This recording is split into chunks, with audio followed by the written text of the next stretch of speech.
The city is still there, but almost nothing of it can be seen. Above it lie fields, canals, roads, villages, and the flat green geometry of the eastern Nile delta, a landscape so ordinary that a traveller might cross it without suspecting that an enemy capital once stood beneath the soil. Avaris does not announce itself. It survives as foundations, buried streets, fragments of temples, abandoned harbour zones, and faint magnetic traces beneath cultivated ground. What makes it feel underground is not that its people built a secret city below the earth, but that time, flood sediment, farming, and later settlement slowly placed the modern world on top of it. This is Tel el-Daba in the northeastern delta, where the Nile once divided into branches that carried people and goods toward the Mediterranean and eastward toward the lands of the Levant. In the second millennium before the Common Era, this was not a remote corner of Egypt. It was a threshold. Ships could move through waterways toward the coast. Caravans could follow routes across Sinai. Merchants, soldiers, craftspeople, and migrants passed through a region where Egypt met Western Asia. Whoever controlled this landscape could influence trade, communication, and invasion routes at the same time. Geography gave the place its opportunity, and eventually its danger. Beneath the modern fields lies the city later remembered as Avaris, capital of the Hyksos rulers who controlled much of northern Egypt during the Second Intermediate Period.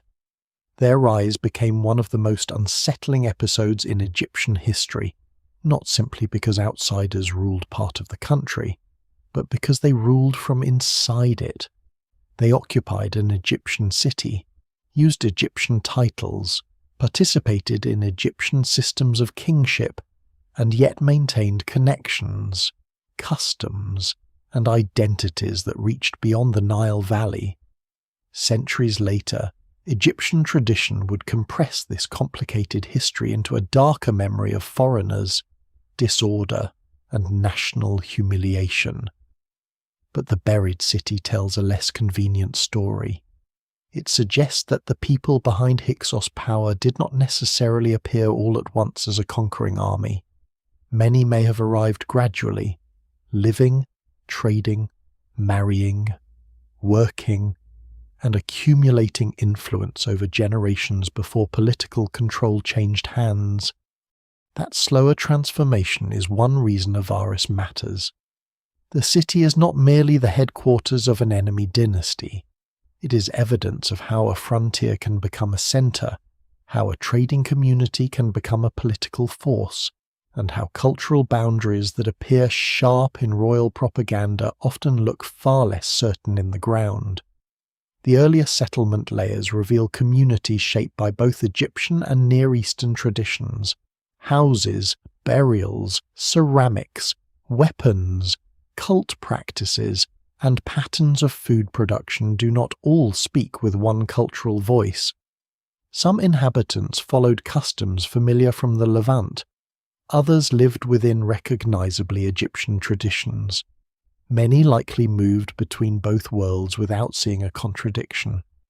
Before we go deeper, take a moment to like the video and subscribe.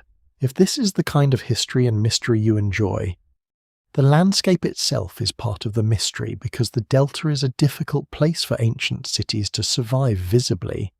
In Upper Egypt, stone temples and desert tombs can remain exposed for thousands of years.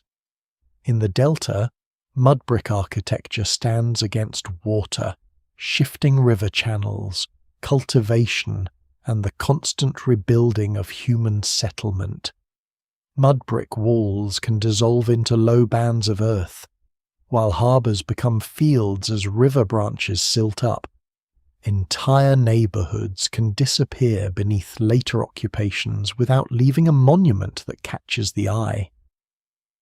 What survives in the record suggests that Avaris was once expansive, active, and carefully organised. Yet most of its original vertical architecture is gone.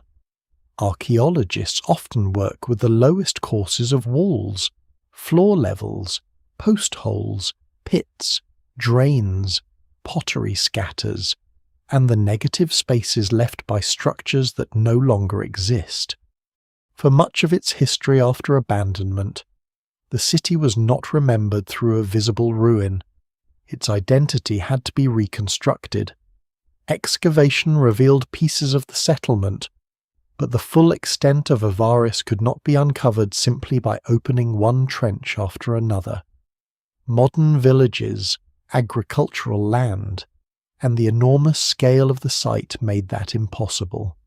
Instead, researchers increasingly relied on geophysical survey, especially magnetometry, to detect buried features by measuring subtle differences in the magnetic properties of the soil. Mud brick walls, filled ditches, burned areas, streets, and architectural boundaries can produce patterns that allow a hidden plan to emerge without removing the ground above it. The result is one of archaeology's strangest reversals. The city becomes visible not as a skyline but as an image. Streets appear as lines, buildings become rectangular shadows, temple enclosures, residential quarters, palace compounds, and possible harbour installations emerge as variations in data. It is slower and quieter than discovering a sealed doorway, and in some ways more haunting. A capital once crowded with human voices returns first as a pattern of contrasts on a survey map. Even that map is incomplete. The old branches of the Nile have shifted, and the ancient waterscape must be reconstructed from sediment, topography, remote sensing, and buried channels. Scholars still debate details of how particular harbour basins functioned, how neighbourhoods changed over time, and exactly how political authority was distributed across the city during different phases. No single plan captures Avaris at every moment because the city was not static. It expanded, contracted, rebuilt itself, changed rulers, and altered its relationship with the river.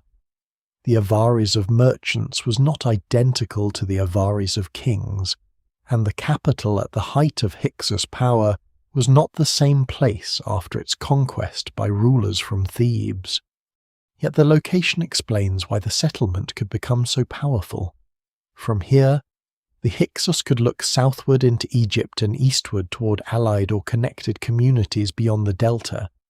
They were positioned near routes that brought timber, metals, oils, wine, livestock, luxury goods, technologies, and ideas. The same networks that enrich the city may also have helped support its military strength. Horses and chariot warfare are often associated with the period, though the exact process by which these technologies spread into Egypt remains complex and should not be reduced to a single invasion. Avaris stood at the point where such changes could be absorbed quickly. The fear later attached to the city was therefore not born from fantasy. Avaris became the seat of rulers who challenged the political order of the Nile Valley and forced southern kings to confront a divided Egypt. But fear is only one layer of its identity. Long before it became the capital of an enemy dynasty, it was a place of opportunity. Long after the Hyksos were driven out, its strategic value remained. Egyptian rulers did not simply abandon the region as cursed ground. They reused it, rebuilt in it, and folded it back into their own imperial system. The buried city that later generations associated with foreign domination was also one of the engines through which Egypt connected to the wider eastern Mediterranean world. Standing over Tel el-Daba today, there is little sense of menace. The fields are open, the land low, the horizon broad. But beneath that calm surface rests the outline of a city that once forced Egypt to imagine an unbearable possibility, that the centre of royal power could move north. that kings with foreign roots could sit on Egyptian thrones, and that the borders meant to protect the kingdom could become roads leading directly into its heart. The first mystery of Avaris is not why it was hidden. The delta hides almost everything eventually. The deeper mystery is how a port of mixed communities became the capital that Egyptian memory would struggle for centuries to explain. Long before Avaris becomes a royal capital, it grows because the river keeps bringing strangers to its edge. The settlement occupies a place where the Nile Delta opens toward the eastern Mediterranean and the land routes of Sinai. Boats arrive with cargo that Egypt cannot easily produce for itself. Timber comes from the Levantine coast. Oils and wine travel in imported jars. Metals move through long chains of exchange, and animals are driven across distances measured not merely in miles but in political risk. Every shipment carries more than goods. It brings accents, habits, beliefs, tools, recipes, and new ideas about how a household, a temple, or even a kingdom might be organized. The earliest communities at Tel el-Daba do not resemble a sealed foreign colony planted suddenly inside Egypt. They emerge through layers of settlement, rebuilding, and gradual change. Archaeologists find Egyptian-style houses beside objects associated with the Levant. Pottery made locally copies forms familiar farther east. Burials sometimes follow customs uncommon in the Nile Valley, while other graves preserve unmistakably Egyptian practices. Domestic architecture can suggest one tradition, religious objects another, and food remains still another. Identity here is not a simple label that can be assigned to a wall or a bowl. It is something negotiated every day. Some people may have arrived as merchants attached to trading networks. Others could have been sailors, craftspeople, herders, administrators, servants, soldiers, or families seeking work and stability. The evidence remains incomplete because mud-brick cities rarely preserve the personal details that would explain why an individual crossed a border. A broken storage jar does not say whether its owner came voluntarily. A house plan cannot reveal which language was spoken at dinner. Yet the accumulation of evidence points towards sustained contact rather than a brief encounter. These communities are not passing through. They are settling. The port helps make permanence possible. Ancient waterways around Avaris are no longer visible in their original form, but geoarchaeological research suggests that navigable branches of the Nile once connected the city to a wider riverine system. Harbours and basins could shelter vessels, while warehouses and open storage areas received cargo. The exact form of every waterfront installation remains debated, because later sediment and shifting channels obscure the old shoreline. Still, the city's growth is difficult to explain without water. In the delta, the river is road, marketplace, defensive barrier, and source of life at once.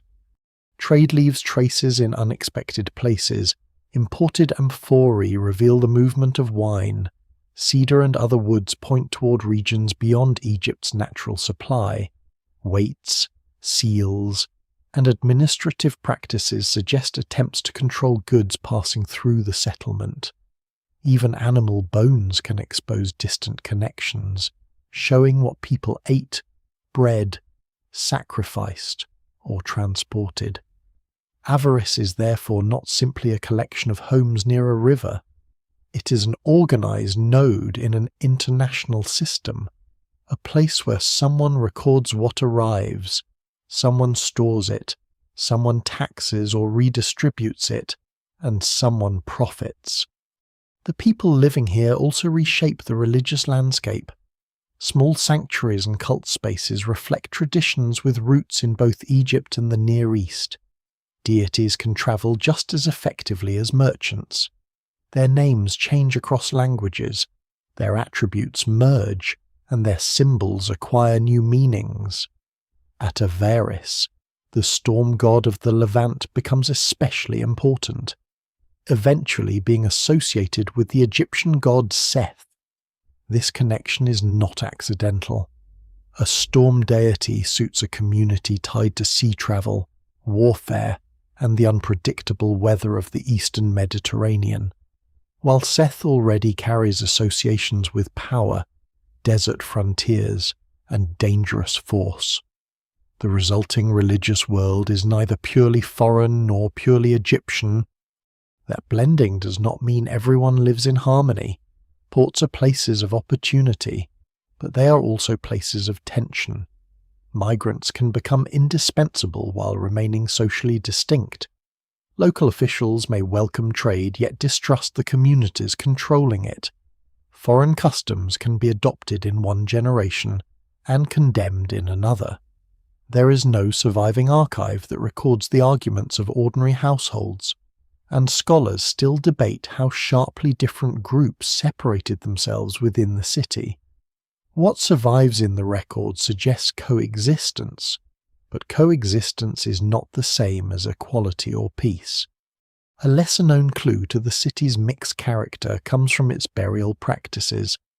Some graves contain donkeys placed near human burials, an unusual custom in Egypt, but one with parallels in the Levant. Donkeys are not glamorous animals, yet they are essential to overland commerce.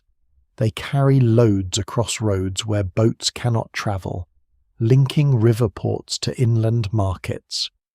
Their presence in burial contexts may express status, occupation, identity, or symbolic protection. No single explanation fully accounts for every example, but the animals offer a quiet reminder that trade is not abstract. It depends on bodies, labour, and creatures capable of moving wealth from one world into another. The settlement's architecture grows more ambitious as its population and importance increase. Houses expand, administrative areas become more complex, elite residences appear, indicating that some inhabitants accumulate substantial resources. Storage facilities imply surpluses beyond the needs of a single household. A port that begins as a useful border settlement is becoming something more structured and more powerful. The transformation is gradual enough that no one living through its early stages may have recognized where it would lead.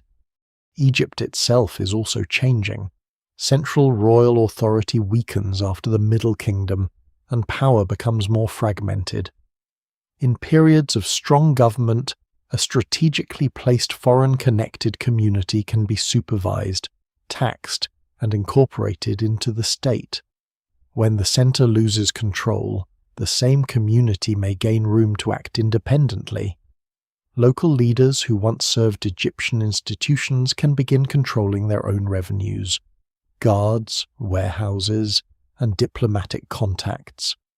Influence accumulates not through a single dramatic conquest, but through control of systems people already depend upon. Avaris benefits from this uncertainty. Its merchants know the routes east. Its administrators understand the flow of goods. Its population includes people familiar with Egyptian political customs and with traditions beyond Egypt. Such a city can negotiate in several cultural languages at once. It can present itself as Egyptian when dealing with the Nile Valley, Levantine when communicating with Eastern partners, and something distinct when asserting its own interests. That flexibility may become one of its greatest strengths. The city's multicultural character also challenges the later image of the Hyksos as strangers who suddenly burst into Egypt from outside. Archaeology does not support so simple a beginning. The people who eventually rule from Avaris are connected to communities that have already lived in the delta for generations. Their rise is therefore unsettling in a different way. Egypt is not merely attacked across a border. A new centre of power forms within a landscape that has long been integrated into Egyptian life. By the time elites at Avaris begin behaving like independent rulers, the city has already acquired the essentials of a capital population: wealth, foreign connections, religious institutions, administrative experience, and strategic depth. Its streets carry goods from distant shores. Its houses preserve mixed traditions. Its temples give divine form to a community that belongs to more than one world. The city has not yet become the enemy capital remembered by later Egyptians, but the foundations of that future are already in place. Under the fields, those foundations still survive as broken walls and magnetic lines. They record a transformation that no royal inscription describes honestly before avarice frightened Egypt. Egypt helped create it. Power does not arrive at Avaris in a single procession. It gathers in storerooms, in harbour dues, in guarded compounds, in agreements made along routes that stretch beyond the delta. It grows through the ability to move grain, timber, metal, livestock, soldiers, and information faster than rivals can. By the time Egypt's central authority weakens, Avaris is no longer simply a place where foreign merchants live under Egyptian supervision. It has become a city capable of supervising others. The political landscape around it is fractured. After the stability of the Middle Kingdom, royal authority divides among competing houses. The old idea of Egypt as one land under one king remains powerful, but the reality is less orderly. Regional rulers claim titles, establish courts, and control local resources. In the Delta, the distinction between governor, prince, and king becomes increasingly difficult to define. Titles may be adopted before territory is secure. Dynasties overlap in ways that later king lists compress or omit. The surviving chronology is imperfect, and scholars still debate the exact sequence by which Hyksos authority emerged. What is clearer is that Avaris provides the material base for that authority. Its rulers can draw upon a population accustomed to international trade and cultural mixture. They possess access to eastern contacts and to the river system leading south. They inherit administrative practices that are Egyptian in form, while maintaining connections beyond Egypt. This combination allows them to present themselves not as temporary occupiers, but as legitimate kings. The word Hyksos itself has often been misunderstood. It comes from an Egyptian expression meaning rulers of foreign lands, rather than the name of a single people or tribe. Later writers turn it into a more dramatic label, sometimes imagining a unified invading nation.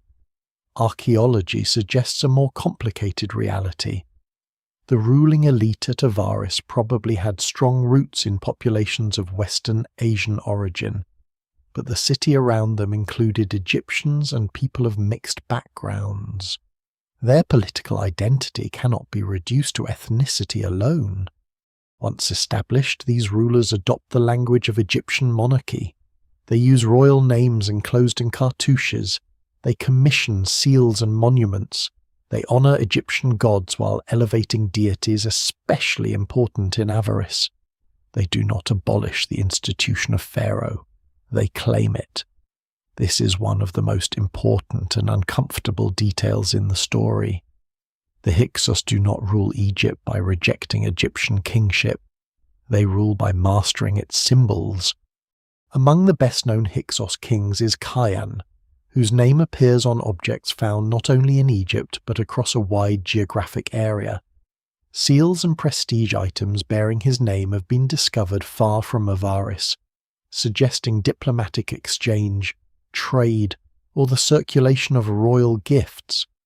The exact meaning of this distribution remains uncertain. A scarab found in another land does not automatically prove direct political control. Yet it indicates that the court at Avaris participates in networks extending well beyond the delta.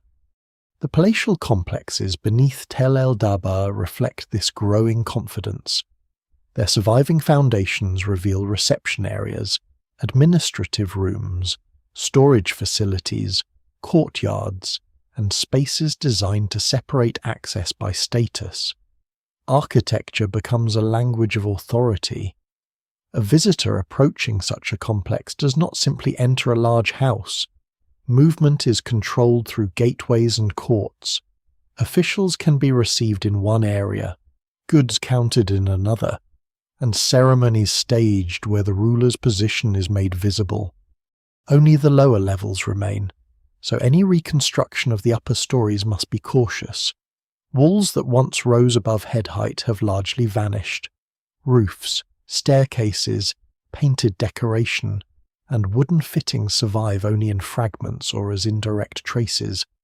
Digital models can suggest how these buildings may have appeared, but they are interpretations rather than recovered photographs of the past. Even so, the scale of the foundations makes one point difficult to dispute.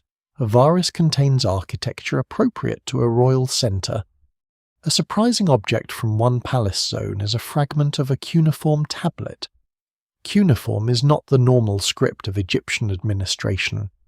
It belongs to a writing tradition used widely across Western Asia for diplomacy, accounting, literature, and scholarship. The fragment is small, and its original context cannot answer every question, but its presence in Avaris hints at scribes or officials capable of participating in a wider international world. The court may have dealt with foreign correspondence and systems of knowledge that most Egyptian settlements never encountered directly. This does not make Avaris less Egyptian, it makes it more cosmopolitan. Royal authority here is assembled from multiple traditions. Egyptian titulary gives the rulers legitimacy within the Nile Valley. Levantine religious and cultural connections strengthen their identity and external networks. Local wealth gives them independence. Military force ensures that rivals take their claims seriously. The role of warfare in their rise remains one of the most contested parts of the story. Later Egyptian and classical accounts favour the image of violent conquest, but the archaeological record does not reveal a single layer of destruction, marking a sudden takeover of the entire delta. There may have been conflict, intimidation, and armed expansion, yet the political transition seems to have developed from communities already established in the region. No single explanation fully accounts for the emergence of Hyksos rule. Migration, commercial influence, weakening central power, local alliances, and military strength probably all contribute. Weapons and new methods of warfare become part of the Hyksos reputation. Composite bows, improved bronze equipment, horses, and chariots are frequently associated with the period. Popular retellings sometimes claim that the Hyksos introduced all of these technologies to an unsuspecting Egypt in one decisive invasion. The reality is less certain. Technologies spread through trade, imitation, diplomacy, and gradual adoption as well as conquest. Horses and chariots become increasingly significant, but the evidence does not support a simple scene in which one army suddenly arrives with inventions no Egyptian has ever seen. What matters is that Avaris sits in the ideal position to receive and exploit military innovations. Its eastern networks provide access to animals, materials, and specialists. Its open delta landscape favours mobility. Its wealth can support trained forces and elite equipment.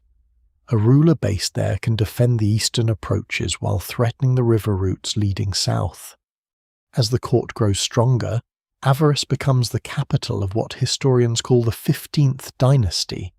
Its kings control much of northern Egypt, though the exact boundaries of their authority likely fluctuate. Some local rulers may submit while retaining limited autonomy. Others may cooperate for practical reasons. Tribute and taxation can extend influence where direct occupation is unnecessary. The map is probably less clean than later dynastic divisions suggest. Far to the south, Thebes remains under Egyptian rulers who preserve their own royal traditions.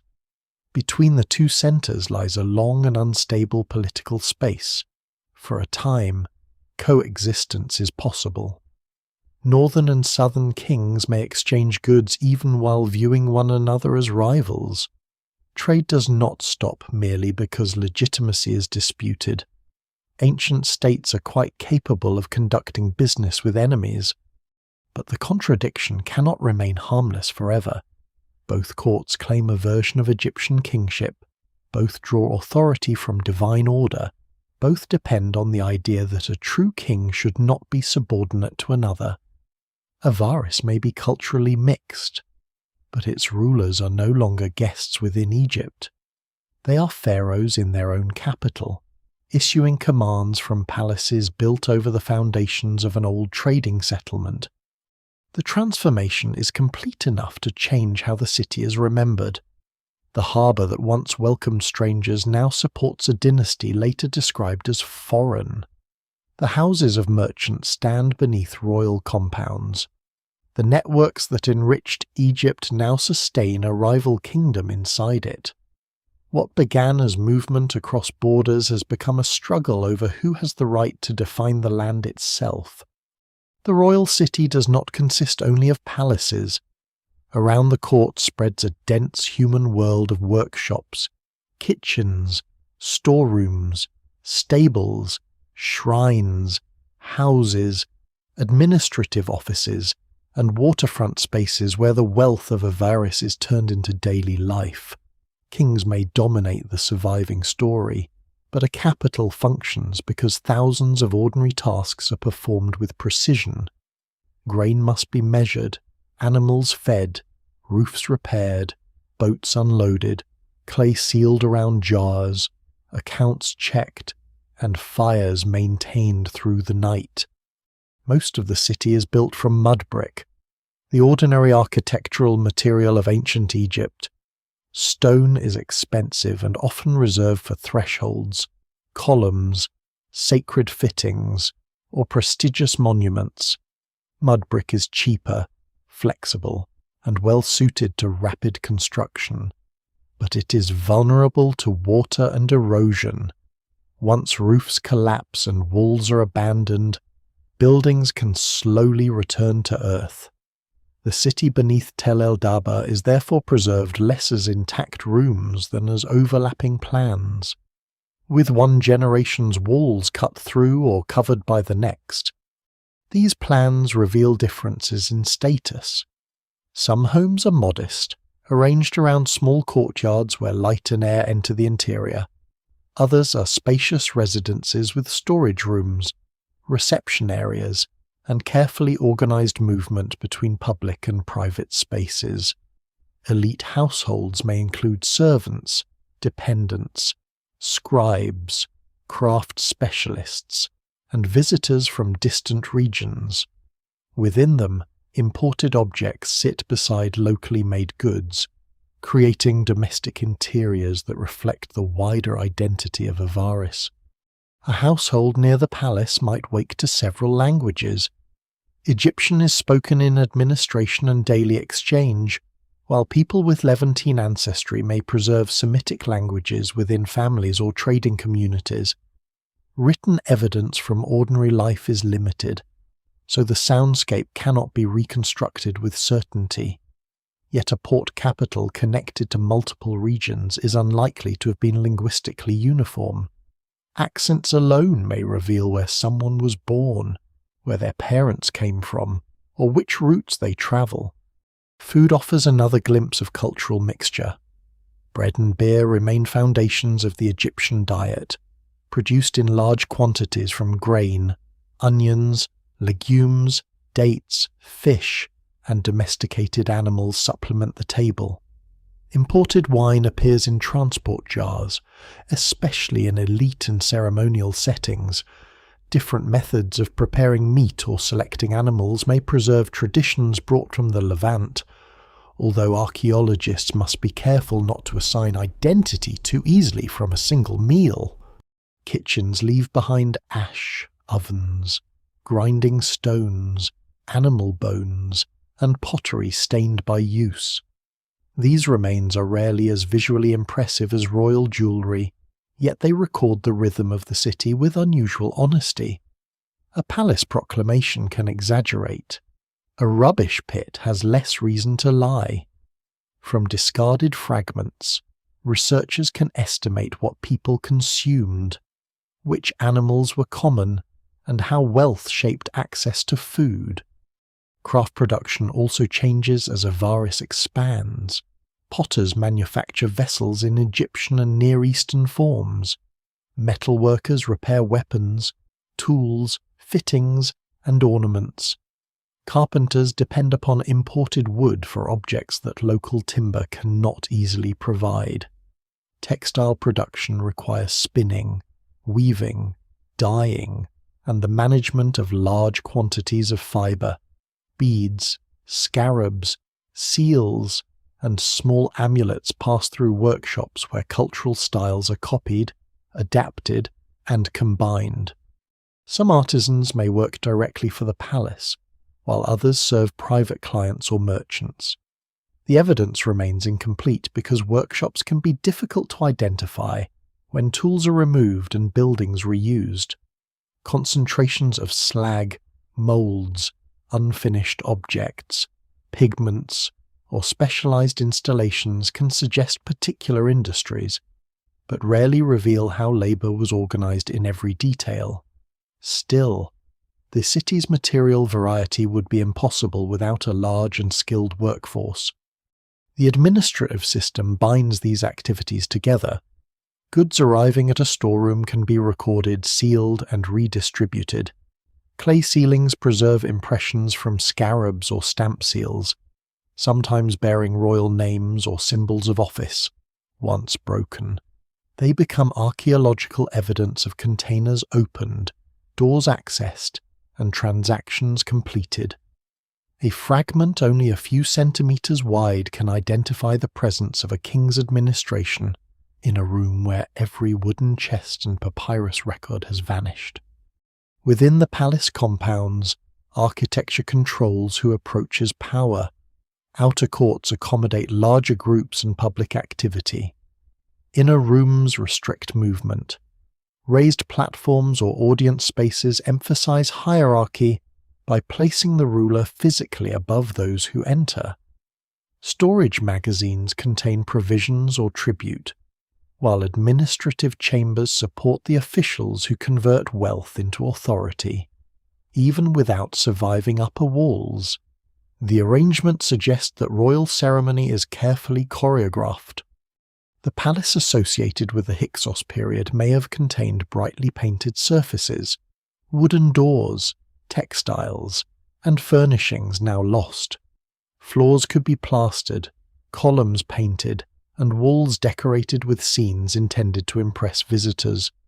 Because only fragments survive, complete reconstructions remain speculative. Archaeologists can identify pigment, plaster, post settings, and architectural proportions, but the atmosphere of the finished building must be approached cautiously. One of the most striking discoveries at Tel el-Daba comes from a later palace complex associated with the early 18th dynasty, after the Hyksos defeat. Fragments of wall paintings show motifs closely related to Minoan art from the Aegean, including acrobatic figures and bull imagery. These paintings belong to the period after Avaris ceased to be the Hyksos capital, yet they reveal the continuing international importance of the location. The city's connections do not end when its rulers fall. They are absorbed into a new Egyptian imperial system. During Hyksos rule, religious life is equally visible in the urban landscape. Temples and cult areas provide places where community identity is expressed publicly. Seth becomes closely linked with the storm god favoured by the ruling elite. His worship does not simply replace other gods. Egyptian religion is capable of accommodating multiple deities, regional forms, and overlapping identities. A foreign-associated dynasty can honor Seth while using broader Egyptian religious language to legitimize its authority. Private devotion operates on a smaller scale. Amulets, figurines, household shrines, and burial offerings suggest that people seek protection in daily matters beyond royal politics. Illness, childbirth, dangerous travel, crop failure, and the uncertainty of river conditions all create reasons to appeal to divine forces. The names of many worshippers are lost, but their objects preserve gestures of anxiety and hope. The city's burial grounds reveal that identity remains complex even at death. Some graves follow customs with parallels in Western Asia, while others look more traditionally Egyptian. Weapons may accompany certain individuals. Donkey burials appear near elite tombs. Offerings and body positions vary. These patterns can indicate ancestry, social rank, occupation, or cultural preference, but none provides a perfect ethnic label. A person born in Avaris may inherit one burial tradition, adopt another in life, and be remembered by descendants who combine both. The capital is therefore not divided cleanly into foreigners on one side and Egyptians on the other. It is a layered society in which political power, ancestry, religion, language, and daily habit do not always align. Some Egyptians may serve Hyksos rulers willingly. Some residents of Levantine descent may identify strongly with Egyptian institutions. Others may maintain distinct traditions while participating fully in the city's economy. This ambiguity is central to the power of Avaris. A rigidly isolated foreign enclave would struggle to rule northern Egypt for generations. The city succeeds because it can absorb, translate, and reorganize different traditions. Its rulers command an Egyptian state from a capital shaped by migration. Its administrators use local systems to manage international wealth. Its craftsmen produce objects that belong to several worlds at once. Beneath the modern fields, the palace walls draw the eye, but the smaller rooms around them explain how those walls mattered. The rise of Avaris is not sustained by one battle or one king. It rests on the accumulated labor of people who grind grain, copy seals, repair boats, carry jars, tend animals, and keep records. Their names have largely disappeared, yet without them the enemy capital could never have become a kingdom. The labor that sustains Avaris also sustains its armies. Grain stored in palace magazines becomes rations. Imported timber becomes chariot parts, doors, shields, and ship fittings. Metal passing through the harbour becomes blades, spearheads, arrowheads, tools, and ceremonial weapons. Horses require fodder, handlers, open ground, and an administration capable of supporting animals that are expensive to maintain. Military power begins long before a soldier enters battle. It begins in warehouses, workshops, stables, and the records of officials who know how much the kingdom possesses and how quickly it can be moved. Avaris stands in a landscape made for movement. The eastern delta is crossed by waterways and broad stretches of relatively open terrain. From the city, forces can travel south along branches of the Nile, east toward Sinai, or north toward the coast. The same routes used by merchants can carry troops and intelligence. A caravan arriving from the Levant may bring luxury goods, but it may also bring news of alliances, unrest, or approaching enemies. In a frontier capital, trade and security are never fully separate. The Hyksos are often credited with transforming Egyptian warfare through the introduction of the horse-drawn chariot, the composite bow, and new forms of weaponry. The image is compelling foreign warriors sweep across the delta with technology that local forces cannot match. Yet archaeology does not support such a neat revolution. Horses, wheeled vehicles, bronze weapons, and advanced bows spread through interconnected regions over time. Some may have reached Egypt before the Hyksos achieved full political control, while others became more common during and after their rule. Scholars still debate how quickly these technologies were adopted and who first used them on a significant scale in the Nile Valley. What can be said with greater confidence is that Avaris was exceptionally well placed to receive them. Its links with Western Asia connected the city to regions where chariot traditions and composite bows were developing. Its ruling elite had the wealth to acquire specialized animals and equipment. Its craftsmen could repair imported objects and eventually reproduce them locally. The capital did not need to invent every technology it used. It needed to understand how to combine them effectively. The composite bow is a useful example. Unlike a simple bow made from a single stave of wood, a composite bow joins materials such as wood, horn, and sinew. Properly constructed, it can store considerable energy within a relatively compact frame, making it valuable for mobile warfare. But it is also difficult to manufacture and sensitive to moisture. In the humid delta, maintaining such weapons would have required skilled care. Their presence therefore implies not merely trade, but a support system of trained bowyers, archers, and officials capable of supplying them. Chariots demand even more. A light war chariot is not an ordinary cart. Its wheels, axle, body, harness, and balance must be carefully engineered. Horses need training to move together under pressure. Drivers and archers must coordinate their actions at speed. Replacement parts must be available when wood cracks or leather fittings fail. The chariot's importance lies as much in the institution surrounding it as in the vehicle itself. Its battlefield role during the early Hyksos period remains uncertain. Chariots may initially have served elite transport, hunting, display, communication, and command as well as direct combat. Later Egyptian reliefs present them as decisive instruments of war, but those images belong to a mature military tradition. Projecting that fully developed system backward onto the earliest Hyksos rulers risks turning gradual change into an instant transformation. Avaris also depends on less glamorous forces. Infantry remain essential. Spears, axes, shields, bows, and close combat weapons can be produced and distributed more widely than chariots. Guards protect palace entrances and storehouses. Patrols watch waterways and roads.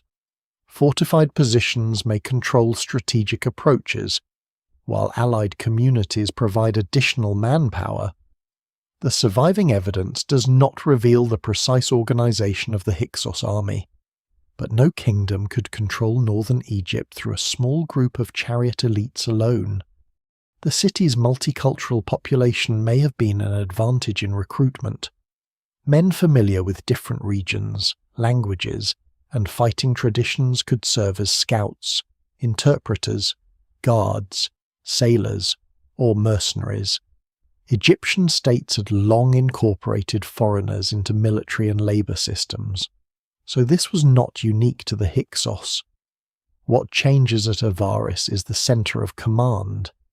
People once treated as outsiders may now serve rulers whose own ancestry connects them to the eastern communities supplying those soldiers. Control of the river is equally important.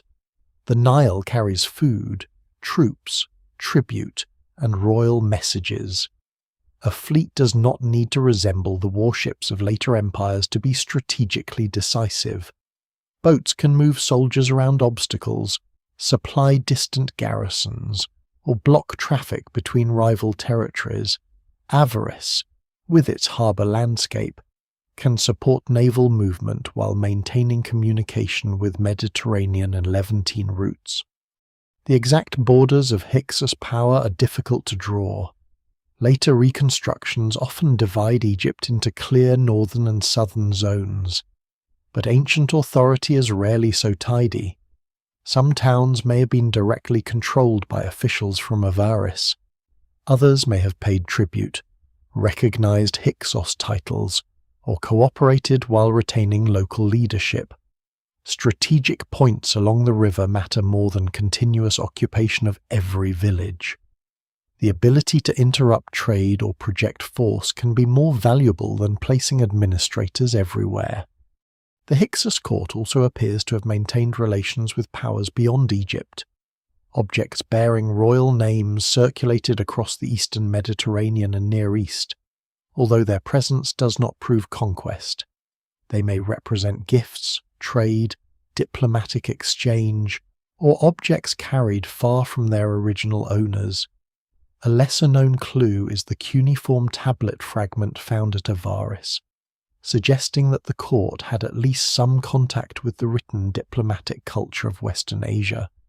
A king capable of exchanging messages, gifts, and information across borders gains strategic advantages that never appear on a battlefield.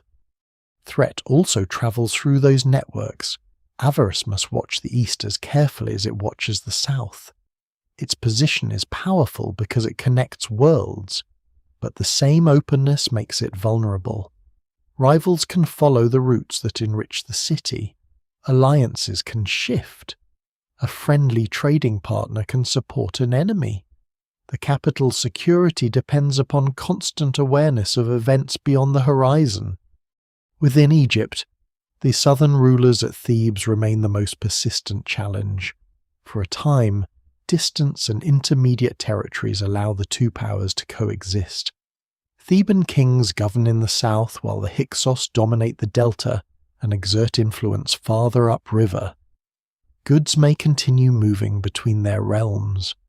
Political rivalry does not prevent practical exchange, especially when both sides need resources the other can provide. But coexistence has limits. Egyptian kingship is built around the ideal of unified rule. A pharaoh is not supposed to be merely one regional monarch among several. The Hyksos claim royal legitimacy from Avaris, while the Theban dynasty claims the same legitimacy from the south. Each court can tolerate the other only by accepting an incomplete version of its own ideology. The tension is preserved in later literary traditions that present the northern ruler Apophis and the Theban king Seqenenre in conflict. One story claims that Apophis complains about hippopotamuses at Thebes disturbing his sleep, despite the enormous distance between the cities. The tale is clearly literary, and probably composed long after the events it describes. Yet its absurd demand captures something real about political domination. A powerful ruler can turn an impossible complaint into a test of submission. The military strength of Avaris therefore lies not only in weapons but in its capacity to make demands. Its rulers control resources, routes, and symbols of kingship.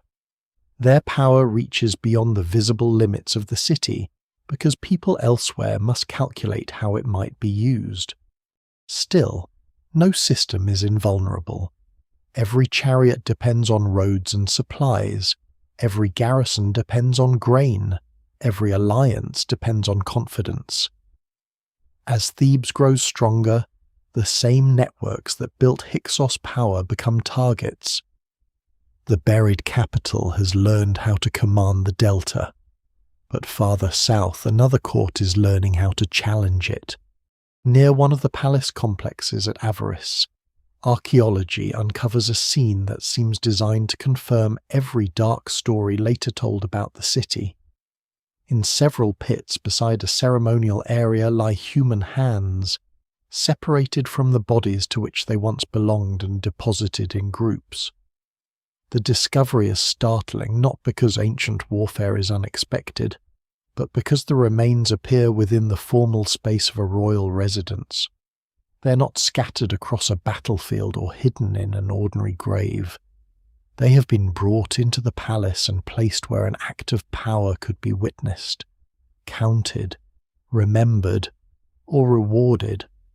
The remains belong to adults, and physical analysis suggests that most were probably men, although the number of individuals and the exact identification of every fragment remain subjects of study. The hands are generally right hands. Their deliberate selection closely resembles scenes shown in later Egyptian military reliefs, where soldiers present severed hands to royal officials as proof of enemies killed in battle. Scribes record the total, and successful warriors receive rewards.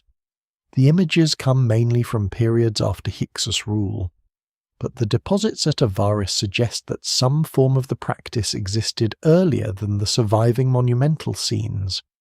Even so, archaeology does not preserve the ceremony itself. No inscription beside the pits explains who these people were, where they died, or why their hands were placed there. The most widely discussed interpretation connects the deposit to military accounting and the presentation of war trophies before the Hyksos ruler. Other possibilities include punishment, ritualized humiliation, or a ceremony combining political and religious meaning. No single explanation fully accounts for every detail, and the evidence should not be forced into the most dramatic version simply because it produces a memorable image. The palace setting is crucial. Royal compounds are theatres of authority as much as places of residence. Foreign envoys, military officers, administrators, merchants, and local elites enter spaces arranged to communicate hierarchy. A ruler seated above the court does not need to fight personally in every conflict. Power is demonstrated when the results of violence are carried to him. If the hands represent defeated enemies, their deposition transforms distant killing into visible evidence that the king's forces have acted successfully. Counting may have been part of the process. In societies without modern battlefield records, physical proof can determine rewards, status, and official claims of victory. A soldier cannot easily exaggerate the number of enemies defeated if each claim must be accompanied by evidence. Yet even such a practical explanation would not make the act merely administrative. Bringing human remains into a palace courtyard turns accounting into spectacle. Officials witness it. Warriors are recognized. The ruler appears as the source of reward and the final judge of military value. Later Egyptian texts and images show that victory is often expressed through the controlled display of defeated bodies, captured weapons, bound prisoners, and lists of foreign lands. These images are not neutral records. They present the king as the defender of order against chaos. The Hyksos rulers at Avaris may have used a similar language of domination, whether inherited from Egyptian traditions, connected to customs farther east, or developed through interaction between both. The practice cannot be assigned confidently to one culture. Violence, reward, and royal display travel across borders as readily as pottery styles and military technology. This is one of the uncomfortable truths revealed by Avaris. The city's multicultural character does not make it unusually peaceful or unusually brutal. It is a capital, and capitals concentrate power. They gather wealth through taxation, enforce hierarchy, organize armies, punish resistance, and turn military success into political theatre. The same harbour that receives wine and cedar can receive captives. The same scribes who count grain can count trophies of war. Popular retellings sometimes present the hand deposits as evidence of a uniquely terrifying Hyksos custom. That interpretation fits later Egyptian hostility toward the dynasty, but it goes beyond what the evidence can prove. Egyptian rulers after the Hyksos also depicted the collection of enemy hands. The discovery may therefore represent an early stage in a broader military practice later adopted, expanded, or recorded more visibly by the kings who defeated Avaris. History rarely preserves clean moral divisions between conquerors and liberators. The pits also complicate the idea that the Hyksos remained culturally separate from Egypt.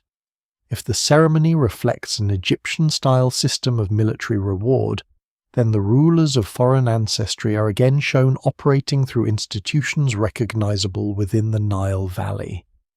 If it reflects a Western Asian tradition, its placement inside an Egyptian palace environment demonstrates how foreign practices could be absorbed into royal life.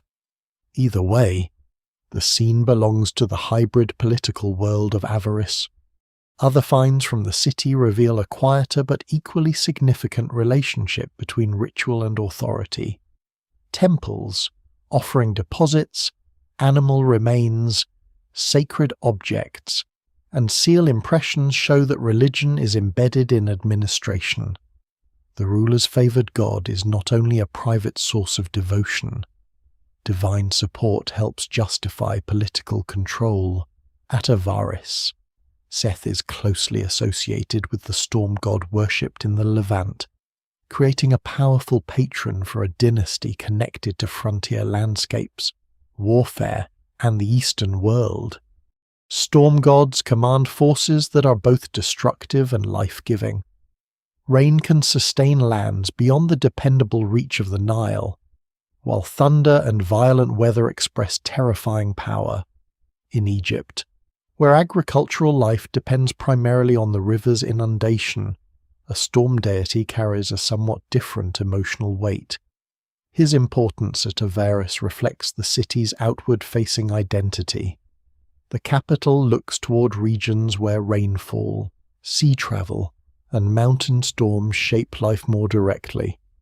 The worship of such a god does not mean the Hyksos reject the Egyptian pantheon. Their rulers use Egyptian royal titles and participate in established religious forms. Temples can honor local deities while royal seals invoke broader traditions. Ancient religion is often additive rather than exclusive. A new god does not always displace an old one. Identities overlap, divine names merge, and political circumstances elevate one form above another. Ritual also surrounds burial. Elite graves near Avaris include weapons, imported vessels, animals, and objects indicating status. Some individuals are interred according to customs with Near Eastern parallels, while others follow practices familiar in Egypt. The choice of grave goods may communicate ancestry, profession, rank, or family tradition. Yet death does not simplify identity. A person buried with a foreign-style weapon may have served an Egyptian-speaking administration. Someone placed in an Egyptian-style tomb may belong to a family whose ancestors arrived from the Levant generations earlier. The hand deposits are different because they do not honor the dead as members of the community. They reduce individuals to evidence of royal success. Their identities vanish more completely than those of people given formal burials. Even their enemies' names are absent. What survives is the act performed upon them and the palace that gave the act meaning. This silence allows later imagination to rush in. The hands become proof that Avaris was monstrous, that its rulers terrified Egypt through strange rites, or that the buried city concealed horrors unlike anything practiced elsewhere. The archaeological reality is more restrained and, in its way, more disturbing. The deposits show organized violence incorporated into government. They do not require a secret cult or an unknown civilization. They belong to the recognizable machinery of an ancient state. By the time these ceremonies take place, rivalry with Thebes is no longer an abstract dispute between distant courts. Hyksos authority depends on proving that the northern kingdom can punish opposition and reward loyalty.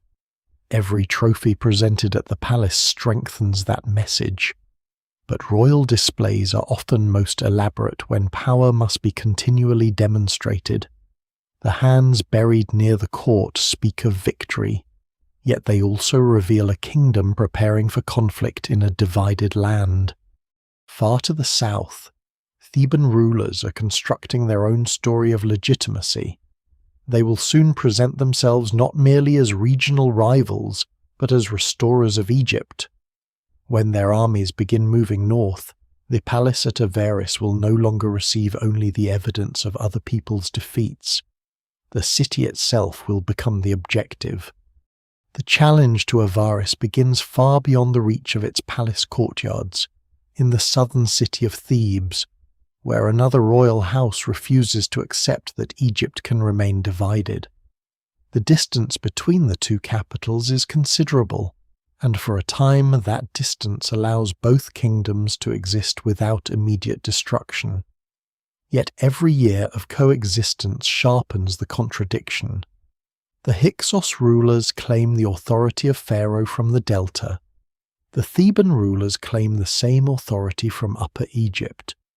Both courts depend upon an ideal in which the land should belong to one king, and neither can admit permanently that the other possesses an equal right to rule. The surviving evidence for the first stages of conflict is fragmentary.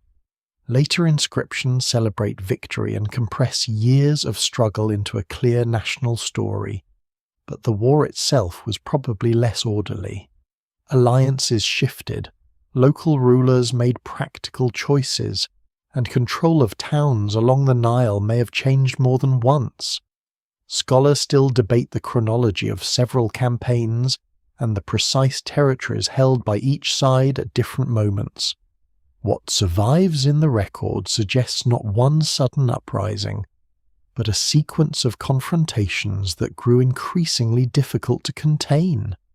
Seqenenre Tau, ruler of Thebes, stands near the beginning of this final struggle. His reign is poorly documented, yet his mummy preserves evidence of severe injuries to the head. Modern examination indicates that he died violently, perhaps in battle, during capture, or in a ceremonial execution after defeat. The exact circumstances remain uncertain, and archaeology cannot recover the scene with confidence. What matters is that a Theban king appears to have died in the context of the conflict, turning political rivalry into a dynastic wound. The death of a king can weaken a kingdom, but it can also create a cause. Seqenenre's successors inherit more than a throne. They inherit a narrative of resistance. The Hyksos are no longer simply northern rulers with whom trade and diplomacy remain possible. They become the obstacle preventing the restoration of unified kingship. The war is increasingly framed not as competition between two dynasties, but as a struggle between legitimate Egypt and foreign domination. This framing is powerful, but it is not neutral. The Hyksos rulers have lived in Egypt for generations, use Egyptian titles, honor Egyptian gods, and govern an urban population that includes Egyptians. Calling them foreign simplifies a deeply entangled society. Yet propaganda does not exist to preserve complexity. It creates moral clarity. Thebes presents itself as the defender of order, while Avaris becomes the place from which disorder spreads. Kamose, one of Seqenenre's successors, advances this transformation. In inscription set up at Thebes, he describes his determination to attack the Hyksos ruler in the north, while another powerful polity, Kush, lies to the south. The language is forceful and theatrical. Kamose portrays himself as trapped between enemies and unwilling to accept a divided land. His officials reportedly counsel caution, pointing out that Upper Egypt still enjoys prosperity and that existing arrangements may be tolerable. Whether the debate occurred exactly as recorded is uncertain, but the text preserves an important political tension. War is not automatically the safest choice. It must be justified. Kamose's answer is that limited prosperity under divided rule is not enough. A king who accepts another ruler's authority diminishes his own. Ideology turns strategic ambition into moral duty. The campaign northward therefore serves two purposes at once. It attacks Hyksos power and announces what Theban kingship now claims to represent. The Nile becomes the road of war. Boats carry soldiers, supplies, and royal authority north through a corridor of towns whose loyalties may be uncertain. River warfare allows armies to bypass difficult terrain and strike at settlements dependent on access to water. Control of ports and quays becomes as important as control of walls. A city that cannot receive grain or reinforcements may fall without a prolonged assault. Kamose's inscriptions claim victories over Hyksos positions and describe the capture of goods, ships, and territory. As with most royal accounts, the scale of success may be exaggerated. Kings do not commission monuments to record hesitation, shortages, or failed attacks. Even so, the campaigns appear to have pushed Theban influence northward and disrupted the political balance that had protected Avaris. One of the most intriguing episodes involves a message allegedly sent by the Hyksos ruler Apophis to the king of Kush, urging cooperation against Thebes. According to Kamose's account, the messenger is intercepted in the desert. The text presents this as proof that the enemies north and south are conspiring to destroy the Theban kingdom. The authenticity and exact context of the message remain debated, but the episode reveals the strategic danger facing Thebes. Avaris does not operate in isolation. It can seek alliances beyond Egypt, drawing upon the same international networks that helped create its power. For Avaris, the rise of Thebes changes the meaning of distance. The southern court is no longer a remote rival separated by compliant territories. It is an advancing military state capable of striking northern positions and interrupting communication. The river routes that once projected Hyksos influence south now carry Theban forces in the opposite direction. Inside the capital, the effects of war may be difficult to detect archaeologically. Palaces continue to function, goods still arrive, rituals still reinforce royal authority, yet pressure would have been felt through increased demands for grain, weapons, transport, and manpower. Harbour officials may have monitored traffic more carefully. Defensive preparations may have expanded. Messengers would have moved constantly between the city and garrisons upriver. The population of Avaris would not have experienced the conflict in a single way. Palace elites faced the possible loss of power. Merchants risked disruption to trade. Craftspeople may have benefited temporarily from military demand while fearing the collapse of their markets. Egyptian residents of the city could not be assumed to support Thebes merely because later propaganda identified the war as national liberation. Some families had served Hyksos institutions for generations.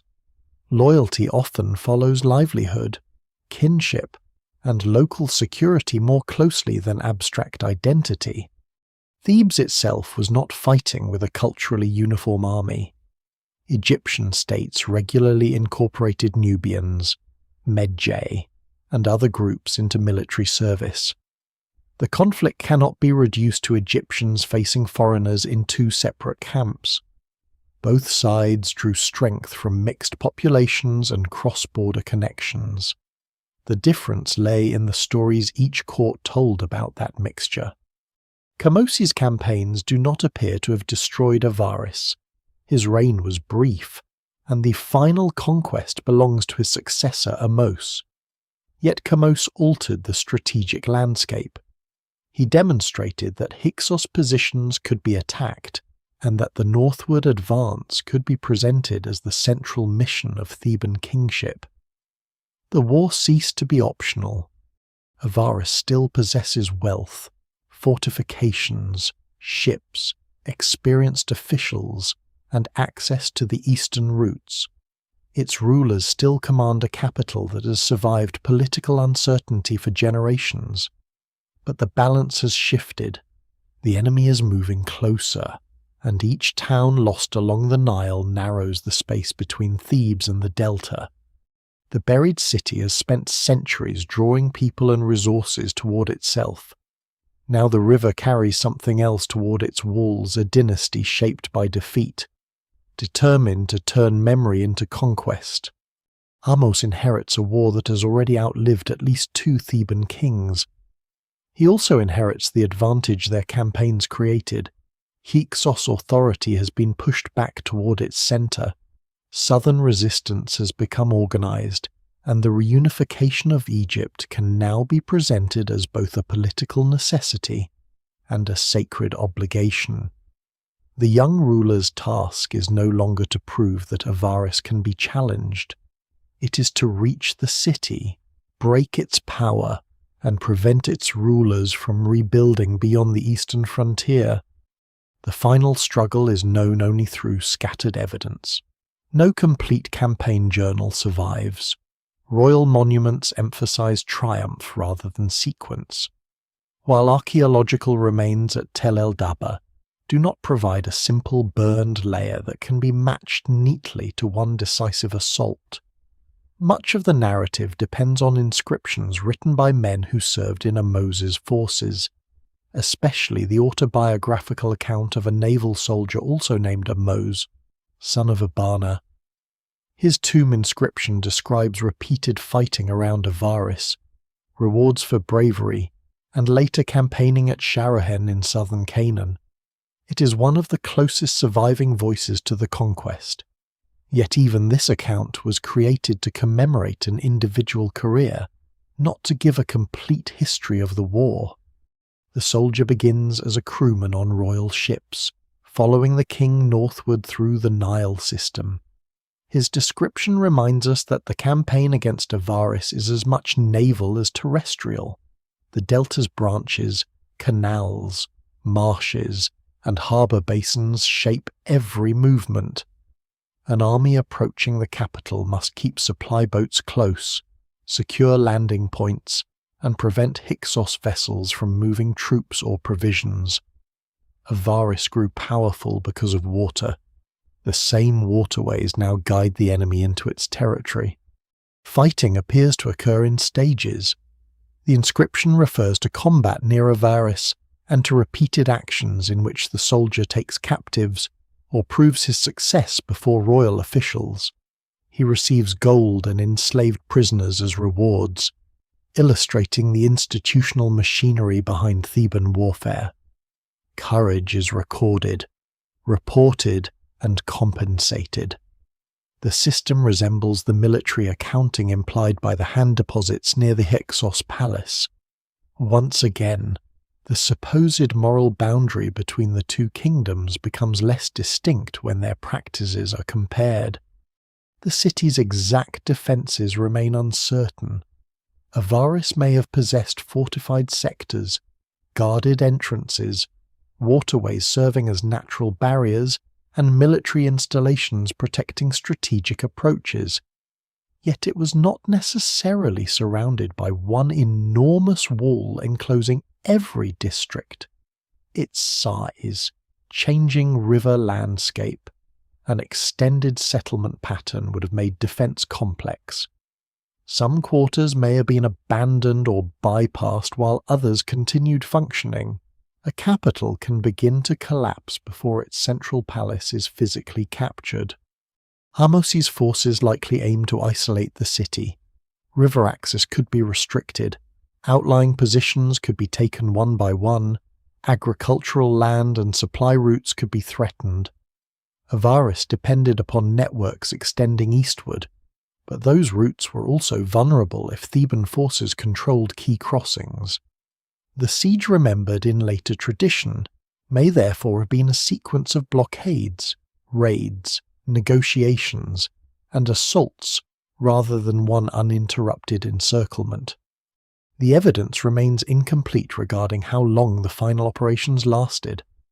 Some reconstructions propose several campaigns spread over years.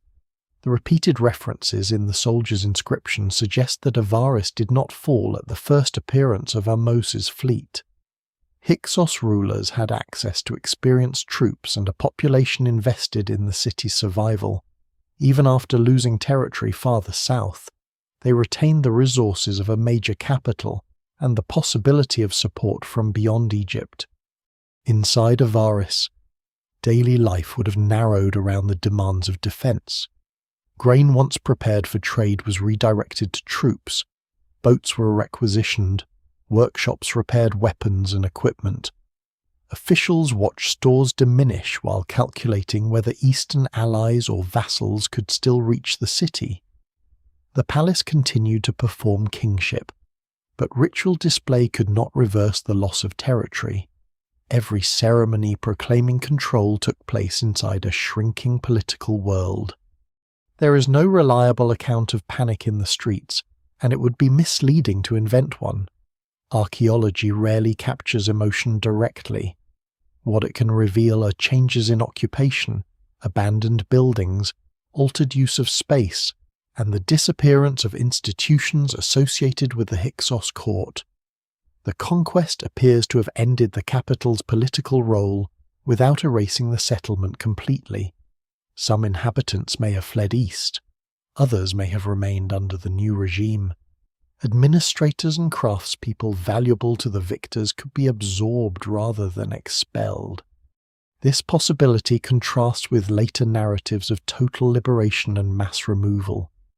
The Hyksos ruling house was defeated, but the fate of the wider population cannot be reduced to a single exodus. Avaris had been home to generations of people with mixed ancestry and local ties. Many had nowhere more natural to return to.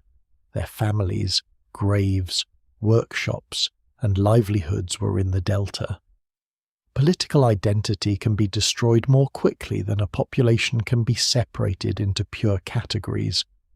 The defeated leadership appears to have withdrawn toward Sharuhen, a fortified site somewhere in southern Canaan, traditionally identified with Tel el-Ajul or another location in the region.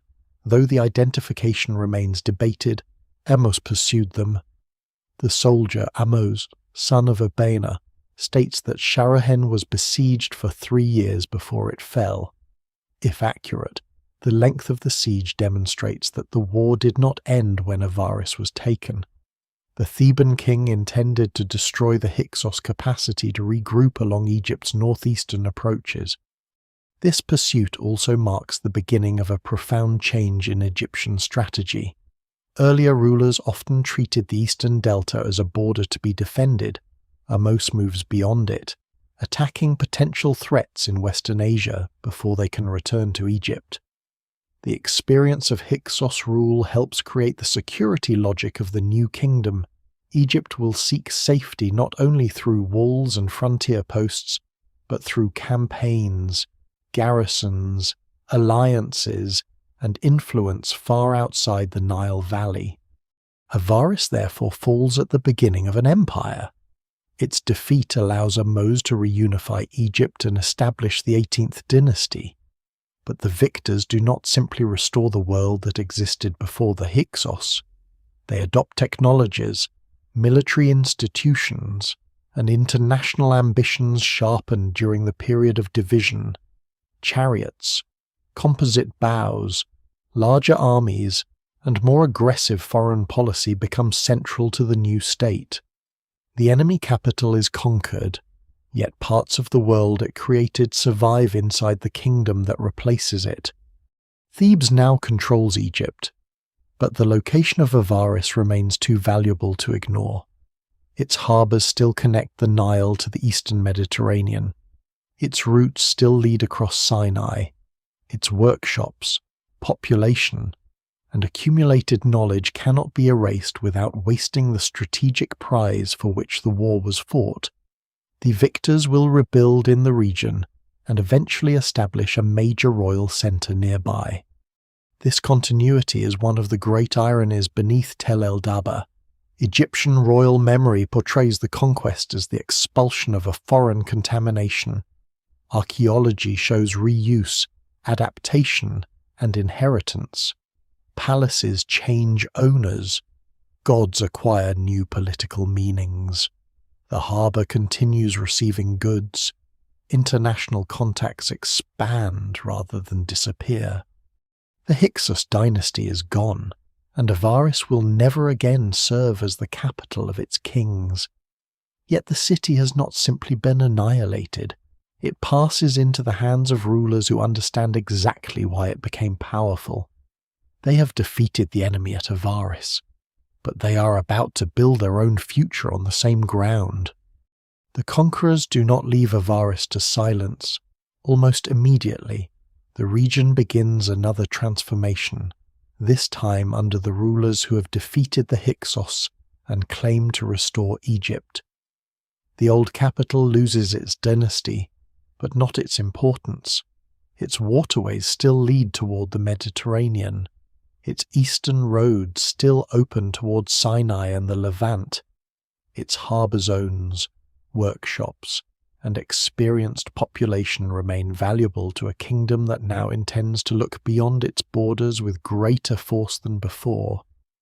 The city of the enemy becomes a foundation for Egyptian expansion. This reuse complicates the official story of liberation.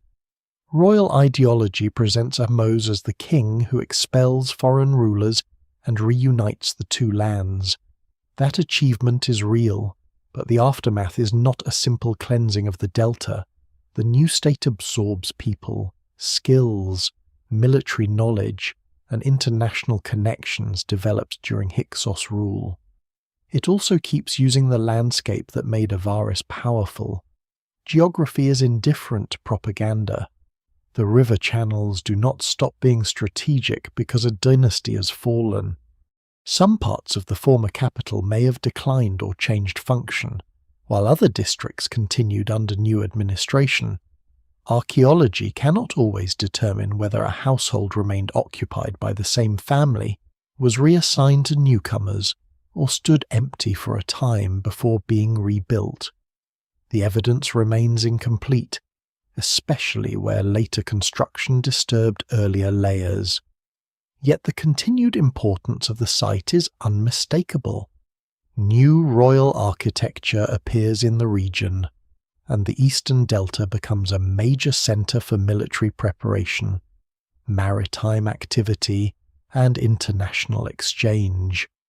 A nearby royal and naval installation is often associated with the name Peronefer, meaning roughly the good journey or good departure. Its precise location and relationship to different sectors of Tel el-Daba have been debated, but the broader picture is clear. The area develops into a base where ships, troops, supplies, and foreign contacts can be organized. What had once served the Hyksos court now serves the expanding state of the 18th dynasty. The harbour becomes more important, not less. Egypt's new kings campaign into the Levant and Nubia, sending armies farther from the Nile Valley and maintaining contact with foreign courts. Such operations require a logistical system on a scale greater than the old regional conflict between Thebes and Avaris. Grain must be assembled in bulk. Timber and rope must be supplied for ships, horses, chariots, weapons, and men must move through carefully managed staging areas. The eastern delta is the natural place for these preparations. Avaris thus contributes to the emergence of the new kingdom, not merely as a defeated enemy but as an inherited machine. Its infrastructure and position help the rulers of Thebes turn victory into empire. The same eastern routes once feared as paths of invasion become roads of Egyptian projection. The lesson of Hyksos rule is transformed into policy. Egypt will not wait for threats to reach the delta again.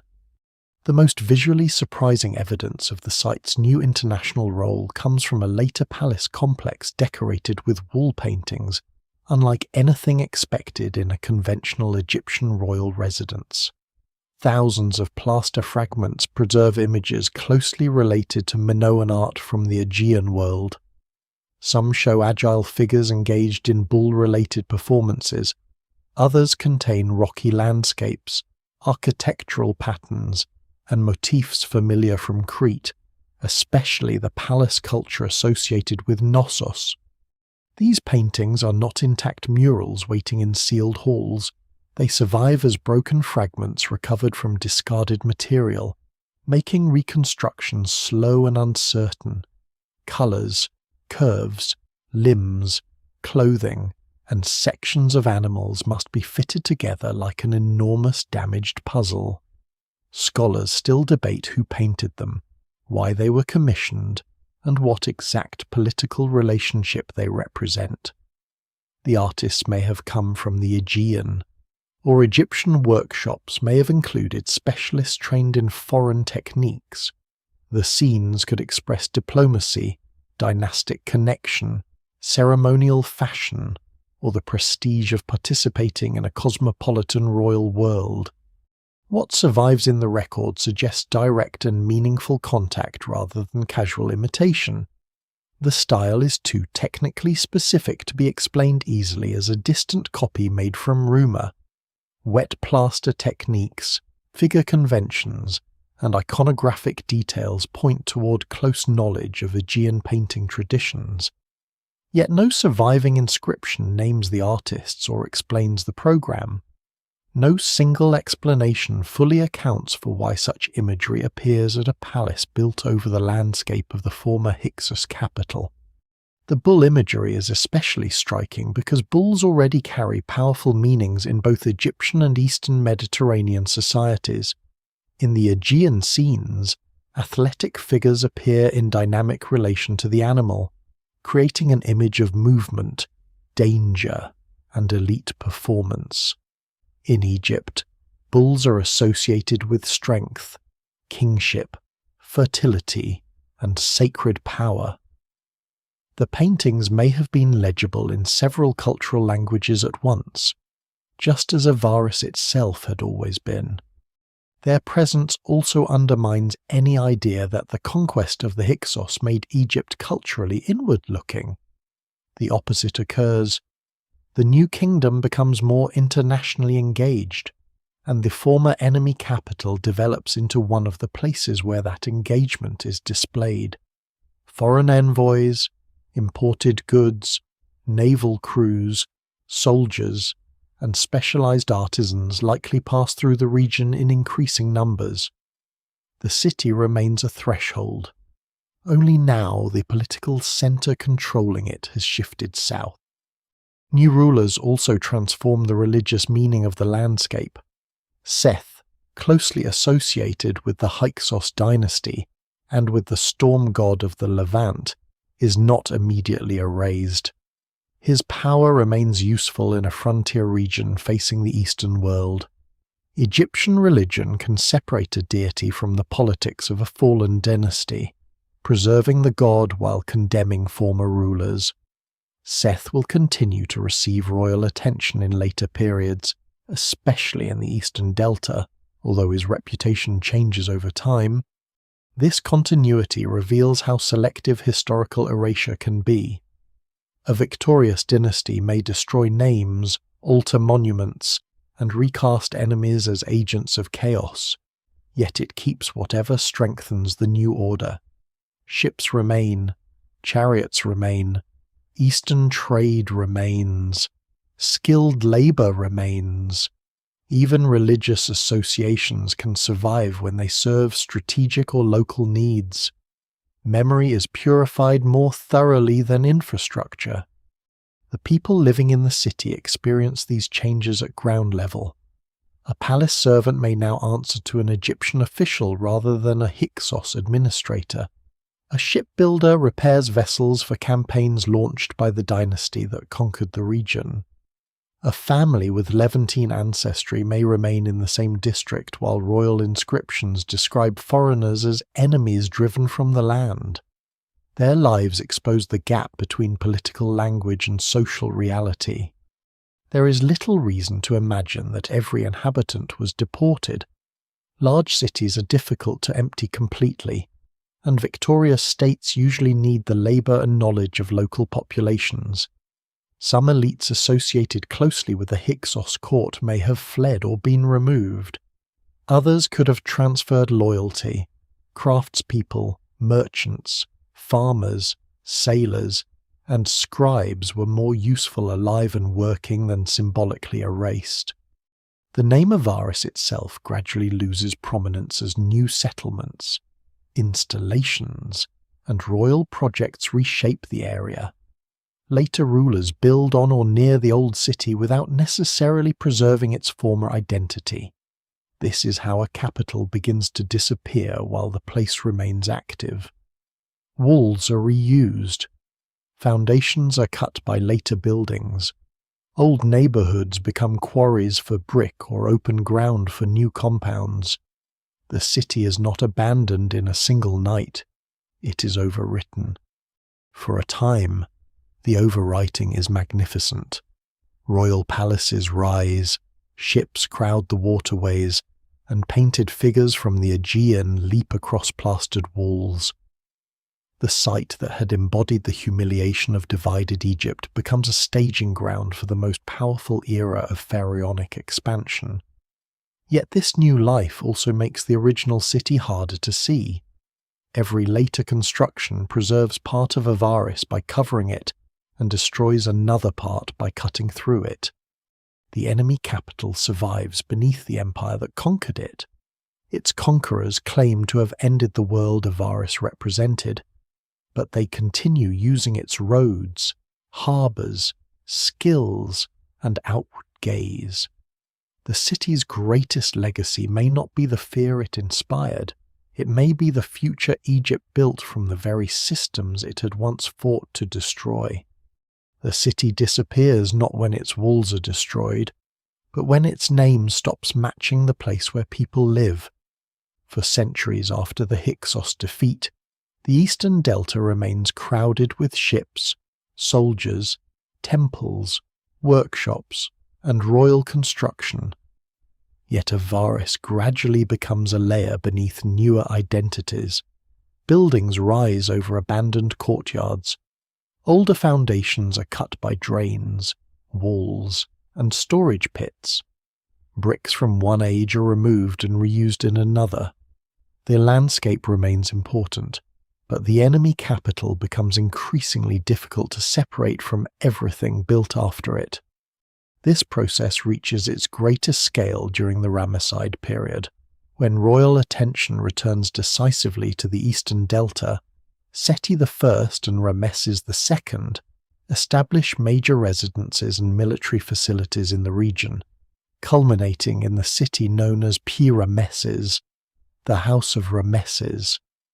For a time, it becomes one of the largest and most impressive royal centers in Egypt. Its precise boundaries in relationship to earlier settlements have required decades of archaeological work to clarify, but the evidence places its central zone at Qontir, immediately north of Tel el-Daba. Avaris and Pi-Rameses are not simply two names for the same city, yet they occupy connected parts of the same strategic landscape.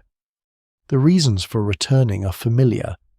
The eastern delta offers access to the Levant, where Ramesside kings campaign, negotiate, and compete with other great powers. Horses and chariots can be trained on the open ground. Troops can assemble near routes leading across Sinai. Harbours connect the royal residence to the Nile and the Mediterranean. The location that once allowed Hyksos kings to control northern Egypt now allows Egyptian pharaohs to govern an international empire. Pi-Rameses is built to display that ambition. Texts praise its palaces, lakes, temples, military installations, and abundance. Foreign goods arrive through its ports. Chariot workshops and stables support the army. Officials, diplomats, artisans, soldiers, and labourers create a population drawn from across Egypt and beyond. Once again, the eastern delta becomes a city of mixed communities serving a royal court. The resemblance to Avaris is difficult to ignore. The rulers are different, the political message reversed, and the scale expanded. But the underlying system is familiar. international trade, military logistics, royal spectacle, and cultural mixture converge in the same region. Egypt has not merely returned to the place where foreign rulers once held power, it has adopted the landscape as one of the central engines of its own authority. Seth remains prominent here. Under the Ramesside kings, he is not treated simply as the god of a defeated enemy. He becomes a powerful royal protector, especially suited to the eastern frontier and to rulers whose political world stretches into Western Asia. Seti I carries the god's name, while later Ramesside rulers continue to honour him. At Pyra-Meses, Seth can stand alongside other major deities within a royal religious system. This continuity is one of the clearest examples of how Egyptian memory works selectively. The Hyksos are condemned, but their favoured region is reused, their international orientation is expanded. Military technologies associated with their period become symbols of Egyptian power. Even the storm god linked closely to their capital remains embedded in the sacred landscape. History does not erase what is useful. It erases ownership. The older city beneath Tel el-Daba becomes increasingly difficult to recognize. Residents of the Ramesside metropolis may have encountered ancient walls, buried tombs, or reused foundations without knowing their full history. Some traditions about the Hyksos could have survived locally, but no evidence allows those memories to be reconstructed with confidence. The name Avaris itself fades from ordinary use as Pyra-Meses dominates the region's identity. Then the waterways change. The Nile Delta is never permanent. Its branches migrate, silt up, split, and disappear. A harbour city depends on channels deep enough for boats and stable enough to support docks, basins, and transport networks.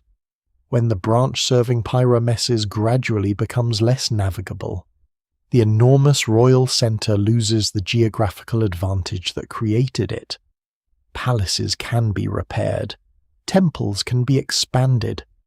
A dying river branch is far more difficult to command. By the late New Kingdom and afterward, political and environmental changes reduce the city's importance.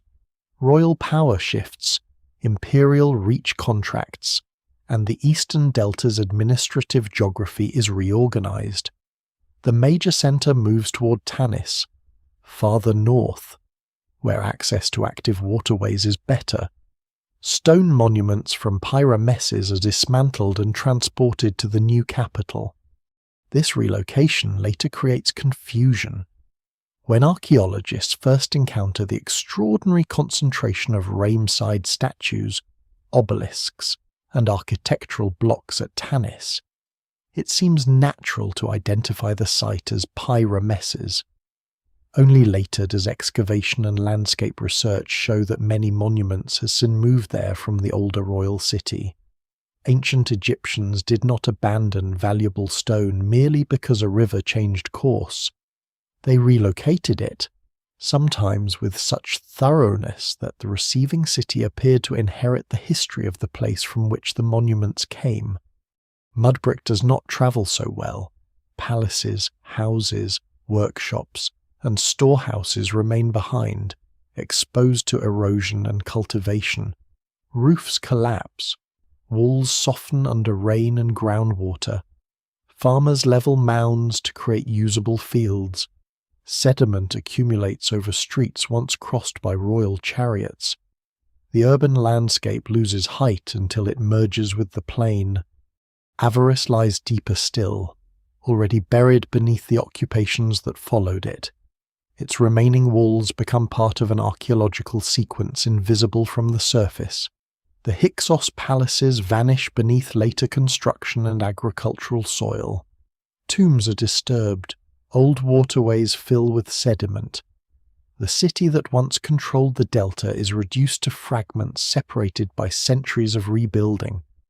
Its political memory undergoes a different form of burial.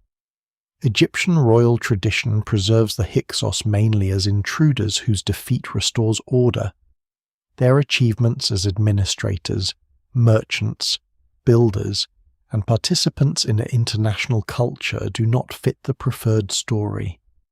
Later king lists omit or marginalize rulers associated with periods of division. The complexity of Avaris contracts into a warning about what happens when Egypt loses unity. Centuries afterward, the historian Manetho writes an account of Hyksos rule that survives only through later authors. His version emphasizes violent invasion and destruction, shaping interpretations for generations. Because his original text is lost and the surviving quotations were transmitted long after the events, they must be treated cautiously. They preserve memories filtered through changing political, religious, and literary concerns rather than a direct report from the 17th century before the Common Era. The buried archaeology tells a slower story than the texts.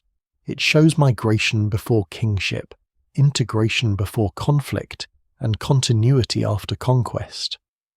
There may have been violence during the Hyksos rise, but no single destruction layer proves that a massive foreign army suddenly created Avaris. There was certainly violence in the city's fall, but the region was not emptied and cursed. It was incorporated into the next Egyptian state, and later became the heart of another royal metropolis. By the time classical travellers visit Egypt, the precise location of Avaris is no longer obvious. Temples and monuments elsewhere attract attention, while the eastern delta conceals its oldest cities beneath fields and settlements. No towering ruin marks the place where Hyksos kings held court. There is no intact gate through which an explorer can walk into the enemy capital.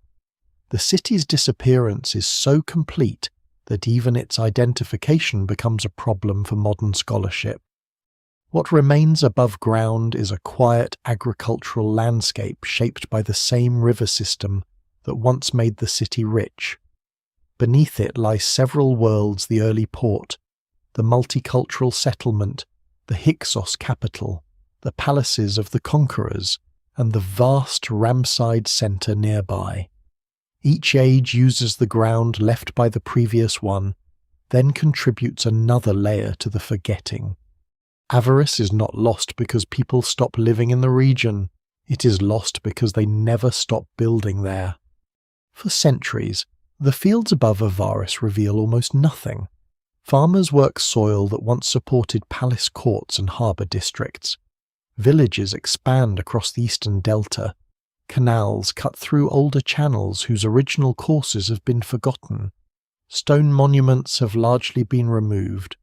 Mud brick walls have flattened into indistinct layers, and the great city survives without a visible skyline. Its disappearance is so complete that later scholars know the name Avaris from texts long before they can place it confidently on a map. The search is difficult because the ancient delta has changed beyond recognition. Modern maps cannot simply be projected backward onto the second millennium before the Common Era. Nile branches that once carried ships toward the city have migrated or vanished. Shorelines have shifted. Sediment has covered low ground, while agriculture and construction have altered the surface. A settlement described as standing beside a major waterway may now lie kilometers from any comparable channel. To find Avaris, researchers must reconstruct not only a city but the landscape that made the city possible. Early Egyptology naturally focuses on places where monuments remain visible. The pyramids, temples of Upper Egypt, and tombs cut into desert cliffs offer inscriptions, statues, and architecture that can be studied without first proving that a city exists beneath a field.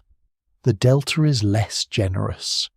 Excavation there is complicated by groundwater, dense modern settlement, and centuries of farming. Ancient mud brick can resemble the surrounding earth, especially when walls have been eroded or repeatedly cut by later occupation. The name Avaris also arrives through imperfect historical transmission. Egyptian sources refer to the city in ways that must be matched with geography, while later authors preserve accounts shaped by memory and ideology. Pi-Ramesses, the famous capital of Ramesses II, creates additional confusion because it developed in the same broad region. Tanis complicates matters further after receiving monuments transported from the abandoned Ramesside center. 3 different places become entangled through reused stone, shifting waterways, and inherited historical traditions. Archaeologists initially debate whether the great Ramesside monuments at Tanis identify it as Pi-Ramesses. The concentration seems persuasive. Statues and architectural blocks bearing the names of Ramesside kings stand there in impressive numbers. Yet the surrounding landscape does not fit every ancient description, and the distribution of material begins to suggest that monuments have been moved. The eventual recognition that Pi-Ramesses lies around Khantir opens the possibility that still older Avaris may be found immediately to the south at Tel el-Daba. Tel el-Daba does not look like a legendary enemy capital. Its low mounds spread through cultivated land, lacking the dramatic form of an isolated desert ruin. This apparent modesty conceals the depth and complexity of the site. When systematic archaeological work begins, the ground produces layers ranging across many centuries: houses, graves, temples, palatial foundations, imported ceramics, seal impressions, weapons, animal burials, and traces of waterways gradually create a pattern no single discovery could establish alone. The Austrian archaeological mission, closely associated with the work of Manfred Bietak, becomes central to identifying and interpreting the site. Excavations reveal a settlement with strong connections to the Levant, followed by increasingly monumental architecture from the period associated with Hyksos rule. The location, chronology, cultural mixture, and urban scale align with what would be expected of Avaris. Evidence accumulates until the identification of Tel el-Daba with the Hyksos capital becomes the accepted archaeological conclusion.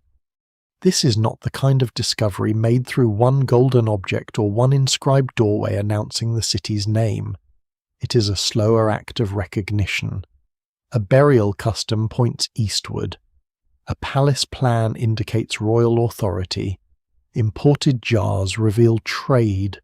Seals preserve the names of rulers. Sediments mark an ancient harbour environment. Each clue is incomplete by itself, but together they reconstruct a city whose identity had been dispersed across the soil. One lesser-known difficulty is that archaeologists must distinguish between several major urban phases occupying adjacent and overlapping ground. A wall may belong to the early settlement, the Hyksos capital, the 18th Dynasty palace zone, or a later development connected to Pi-Ramesses, pottery, stratigraphy, construction techniques, seals, and radiocarbon evidence help separate these phases, but the process is rarely simple. Later builders cut through earlier walls, while pits carry older objects upward or newer objects downward. A single trench can contain centuries of history compressed into a few meters. The excavation of graves proves especially important. Burial practices reveal communities with traditions linked to Western Asia long before the final Hyksos dynasty. Donkey burials, weapons, body positions, and grave architecture support the picture of a population whose identity cannot be explained as purely Egyptian. Yet these remains also change over time, suggesting adaptation and integration rather than an unchanging foreign enclave. The city's population appears to have become rooted in the delta before its elites claimed kingship. Ceramics tell a similar story. Imported vessels show direct contact with other regions, while locally made pottery imitates Eastern forms. The distinction matters. An imported jar proves movement of goods. A local imitation suggests that the shape has become familiar enough to reproduce within the community. Over generations, what begins as foreign material culture can become part of a local life. Archaeologists therefore see not merely trade but cultural establishment. Palatial architecture provides the strongest evidence for political transformation. Large compounds with administrative, ceremonial, and storage spaces indicate a court capable of managing resources on a royal scale. Ceilings connect rooms and transactions to official authority. The name of Kion and other Hyksos rulers links the architecture to the dynasty known from historical sources. The city below the fields is no longer just a wealthy port with Levantine residents. It is the seat of kings. Even then, much remains hidden. Traditional excavation exposes only selected areas, and the full site extends beneath farmland and modern settlement. Opening the entire city would be impossible and destructive. Archaeologists must decide where to dig based on surface evidence, previous discoveries, and hypotheses about the urban plan. Every trench reveals detail but also emphasizes how much ground remains untouched. Groundwater creates another challenge. The ancient city developed around active river branches, and the modern delta remains saturated in many areas. Deep excavation can become unstable or flooded.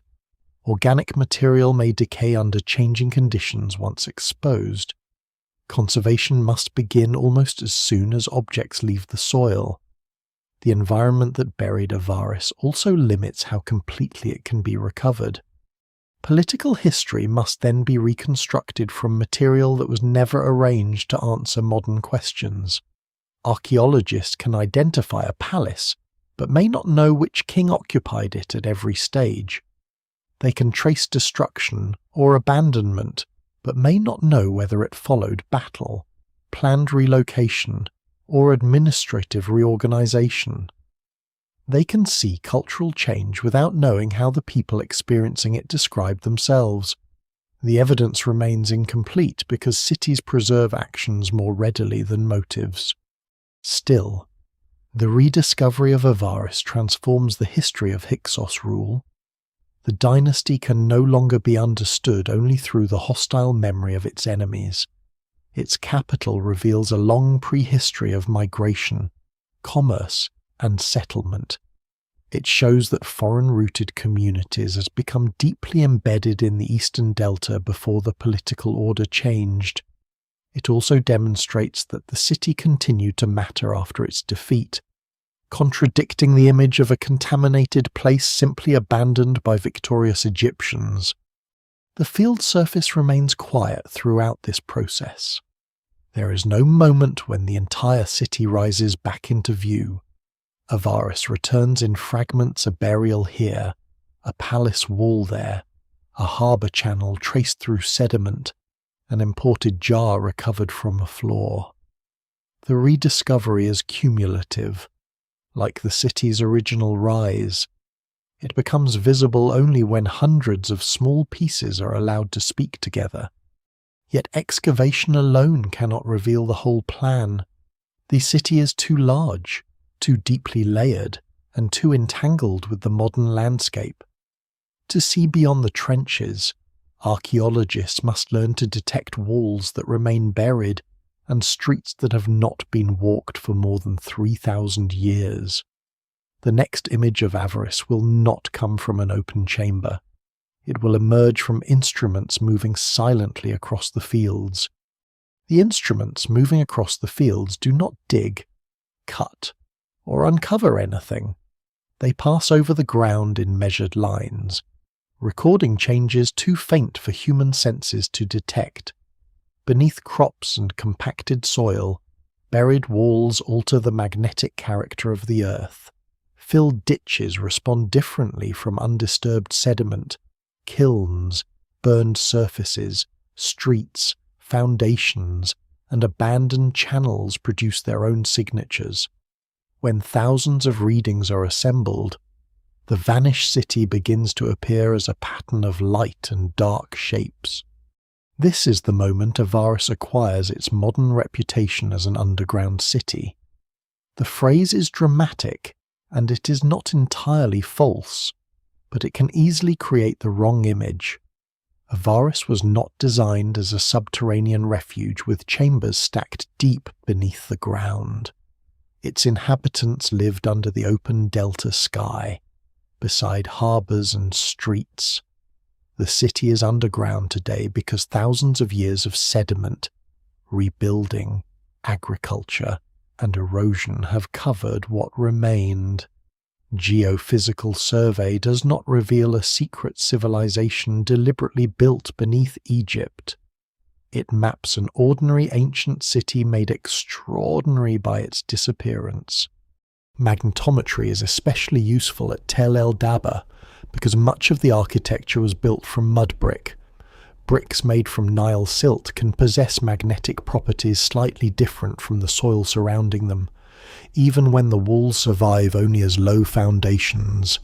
Instruments may detect their outlines. Researchers walk or drive equipment across carefully arranged grids, collecting readings at regular intervals. Computers convert the data into images where geometric forms emerge from what appears above ground to be an uninterrupted field. The first impression can be startling. Long lines suggest streets or enclosure walls. Rectangular clusters indicate buildings. Large compounds may correspond to palaces, temples, warehouses, or administrative zones. Open spaces interrupt the density, perhaps marking courtyards, roads, waterfront areas, or land never built upon. Instead of excavating one room at a time, archaeologists can suddenly examine relationships across an entire neighborhood. This wider view changes the questions they are able to ask. A palace is no longer an isolated monument. Its entrances can be compared with nearby streets. Storage areas can be related to harbour access. Residential quarters can be examined in relation to temples or administrative compounds. The city becomes a functioning organism rather than a collection of separate discoveries. The method is powerful, but it does not produce a perfect photograph.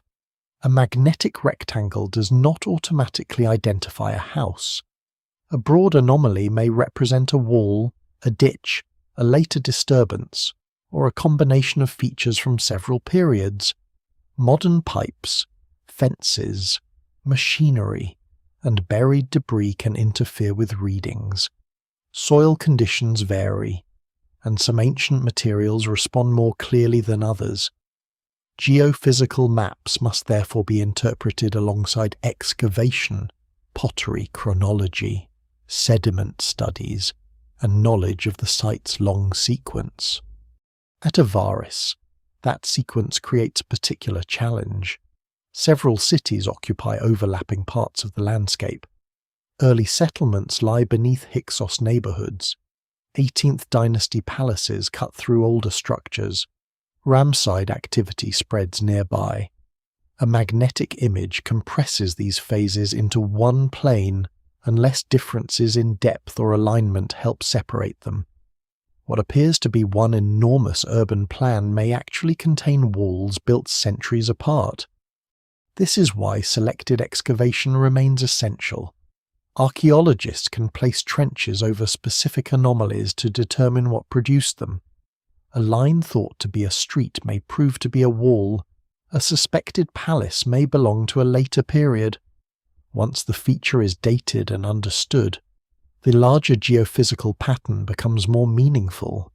Survey guides excavation, while excavation teaches researchers how to read the survey. The ancient river landscape must also be mapped. Avaris cannot be understood without the waterways that sustained it, yet those channels are no longer visible in their original form. Researchers study sediment cores, elevation, buried sand bodies, shells, and the distribution of archaeological material to locate former branches of the Nile. geophysical techniques can identify filled channels and basin edges, allowing scholars to reconstruct where boats may have approached the city. The result is not a single permanent harbour. River conditions changed over centuries and the settlement adjusted. A channel serving an early trading quarter may have silted while another became more important. Quays, basins, and storage areas could shift as the city expanded. Scholars still debate the exact function of some waterfront features, but the evidence increasingly shows that Avaris was organized around access to water. This explains patterns that otherwise seem disconnected. Large storage compounds near navigable routes make logistical sense. Elite residences positioned close to harbours could monitor valuable imports and foreign visitors. Temples associated with maritime or storm deities gain additional significance in a community dependent on travel. Even the city's expansion can be read as a response to the opportunities and constraints created by changing channels. Survey also reveals the scale of what remains unexcavated. The open trenches that produce famous finds represent only a fraction of the ancient settlement. Beyond them extend streets and compounds known largely through remote detection. Some lie beneath active farmland where excavation would disrupt livelihoods. Others are covered by modern buildings. Avaris is therefore both discovered and inaccessible, visible in data while physically sealed below the present.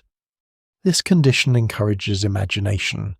Media reports have described radar revealing temples, houses, streets, and tombs beneath the delta, sometimes presenting the result as though an entire intact city had been scanned through the earth. The actual science is less spectacular and more impressive. Researchers do not see furnished rooms or preserved inhabitants. They detect contrasts, interpret shapes, test selected areas, and gradually construct a model subject to revision. Calling the result an underground city is useful only when that distinction remains clear. The phrase captures the emotional experience of finding a capital hidden beneath ordinary land. It becomes misleading when it suggests tunnels extending beneath the kingdom or secret chambers built on a colossal subterranean scale. Avaris belongs to the archaeology of buried urban landscapes, not to the architecture of underground habitation. Yet the flatness of the site gives the phrase unusual power. At many ancient cities, broken walls or monumental gates provide visible anchors for imagination. At Tel el-Daba, the mind must supply nearly everything. A person can stand over the likely course of a street without seeing a single stone. A palace courtyard may lie beneath rows of crops. The harbour where foreign ships once unloaded timber and wine may survive as a change in buried sediment. One lesser-known consequence of geophysical mapping is that it can protect sites as well as study them.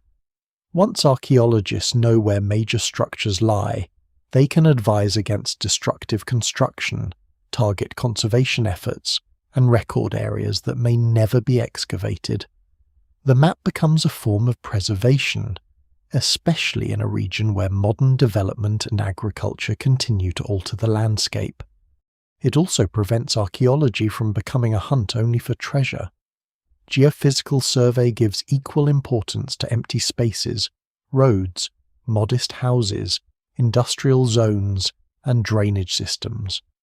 These features rarely produce museum objects, but they explain how the city worked.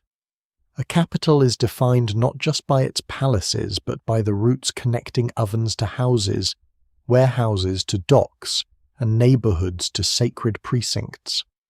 As the buried plan grows clearer, another uncertainty emerges. The city visible through survey is larger and more complex than the historical label Hyksos capital alone can contain. It includes centuries before and after the 15th Dynasty. The very technology that seems to reveal Avaris also exposes how difficult it is to isolate one Avaris from all the other cities occupying the same ground. The image beneath the fields is therefore not a final answer. It is a layered argument made from magnetic traces, excavated walls, river sediments, and incomplete chronology. It shows that a major city existed where the landscape now appears nearly empty.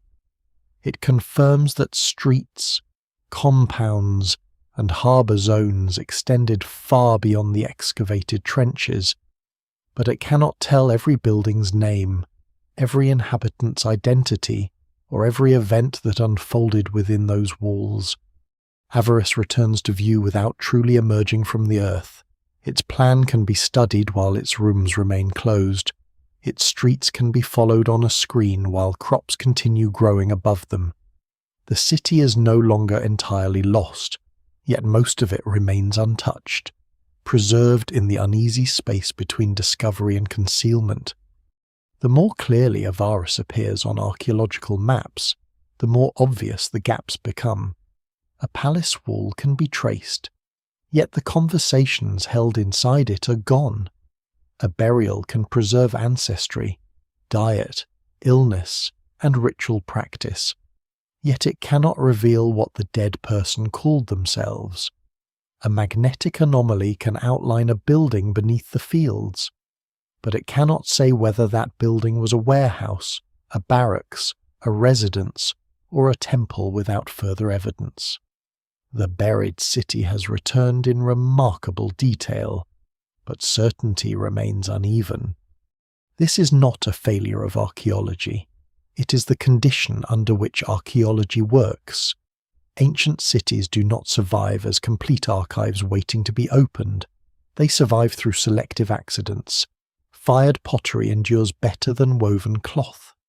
Stone outlasts mud brick, though most of Avaris was built from the latter. Objects lost in a corner may remain, while prized belongings are carried away. Victorious rulers preserve accounts of triumph. Defeated courts leave fewer explanations. What survives in the record suggests a complex capital, but every reconstruction must distinguish between what the ground demonstrates and what modern interpretation supplies. Even the scale of the city changes depending on the period being discussed.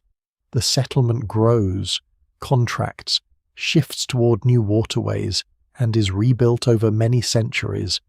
Maps combining all detected structures can produce the impression of one enormous urban plan existing at a single moment.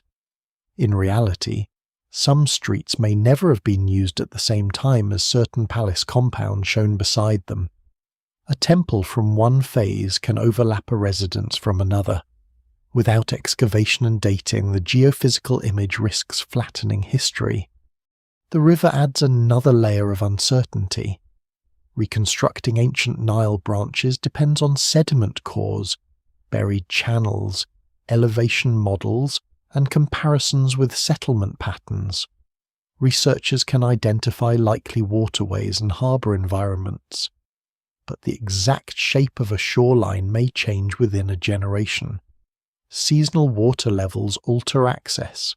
Floods reshape banks. Basins require maintenance, and channels gradually fill. A map of the river in one century cannot automatically explain the city 200 years later. The population is even harder to define. Older interpretations often divided the inhabitants into Egyptians and foreigners, as though the two groups remained clearly separated. Burials, ceramics, architecture, and biological evidence reveal people with strong connections to the Levant. But cultural practices shift over time. A family might preserve an Eastern burial custom while speaking Egyptian and serving the royal administration. Another household might use imported pottery because it is fashionable or practical rather than because its members were born abroad. Modern scientific methods can identify broad patterns of mobility and ancestry, but they do not convert ancient individuals into simple ethnic categories. Chemical signatures in teeth can indicate whether someone grew up locally or in another geological region. Skeletal analysis can reveal aspects of health and activity. Ancient DNA, when preservation permits, may clarify biological relationships. Yet identity is social as well as biological. A person's ancestry does not dictate political loyalty, language, religion, or sense of belonging. This matters when explaining the rise of the Hyksos. The older invasion model offers a clear beginning. A foreign army enters Egypt, overwhelms its defences, and establishes a capital. The archaeological evidence points toward a longer process involving migration, trade, settlement, weakening central power, and eventual political takeover. But rejecting a sudden invasion does not mean claiming that no warfare occurred. Armed conflict may have accompanied expansion, the removal of rival rulers, or the consolidation of territory. The surviving layers simply do not support one dramatic conquest as the complete explanation. The sequence of early Hyksos kings remains uncertain as well. Scarabs, seals, fragments of monuments, later king lists, and scattered inscriptions preserve names. But establishing exact reign lengths and relationships is difficult. Some rulers known from objects may have controlled only limited territory. Others may have belonged to overlapping dynasties. The neat numbering of the 14th, 15th, and 16th dynasties is a modern framework imposed on a period whose political boundaries were unstable. The palace complexes raise similar questions. Their scale and organization demonstrate elite or royal authority, but identifying the occupant of every phase is not always possible. A seal bearing a king's name found in a building may date activity there without proving that the ruler personally lived in that room. Administrative objects move. Old seals remain in use. Buildings are renovated and reassigned. The interpretation of one compound as a royal residence may be highly persuasive, while details about its audience halls, private quarters, and upper stories remain reconstructed. The deposits of human hands near the palace illustrate how quickly uncertainty attracts confident storytelling. The physical remains prove that right hands were deliberately removed and placed in pits. Their location strongly suggests a formal act connected to authority, and later Egyptian images provide a plausible comparison with the presentation of enemy trophies. Beyond that, caution is necessary. The identity of the individuals is unknown. The conflict in which they died is unknown. Whether the ceremony originated in Egypt, the Levant, or a shared military culture remains debated.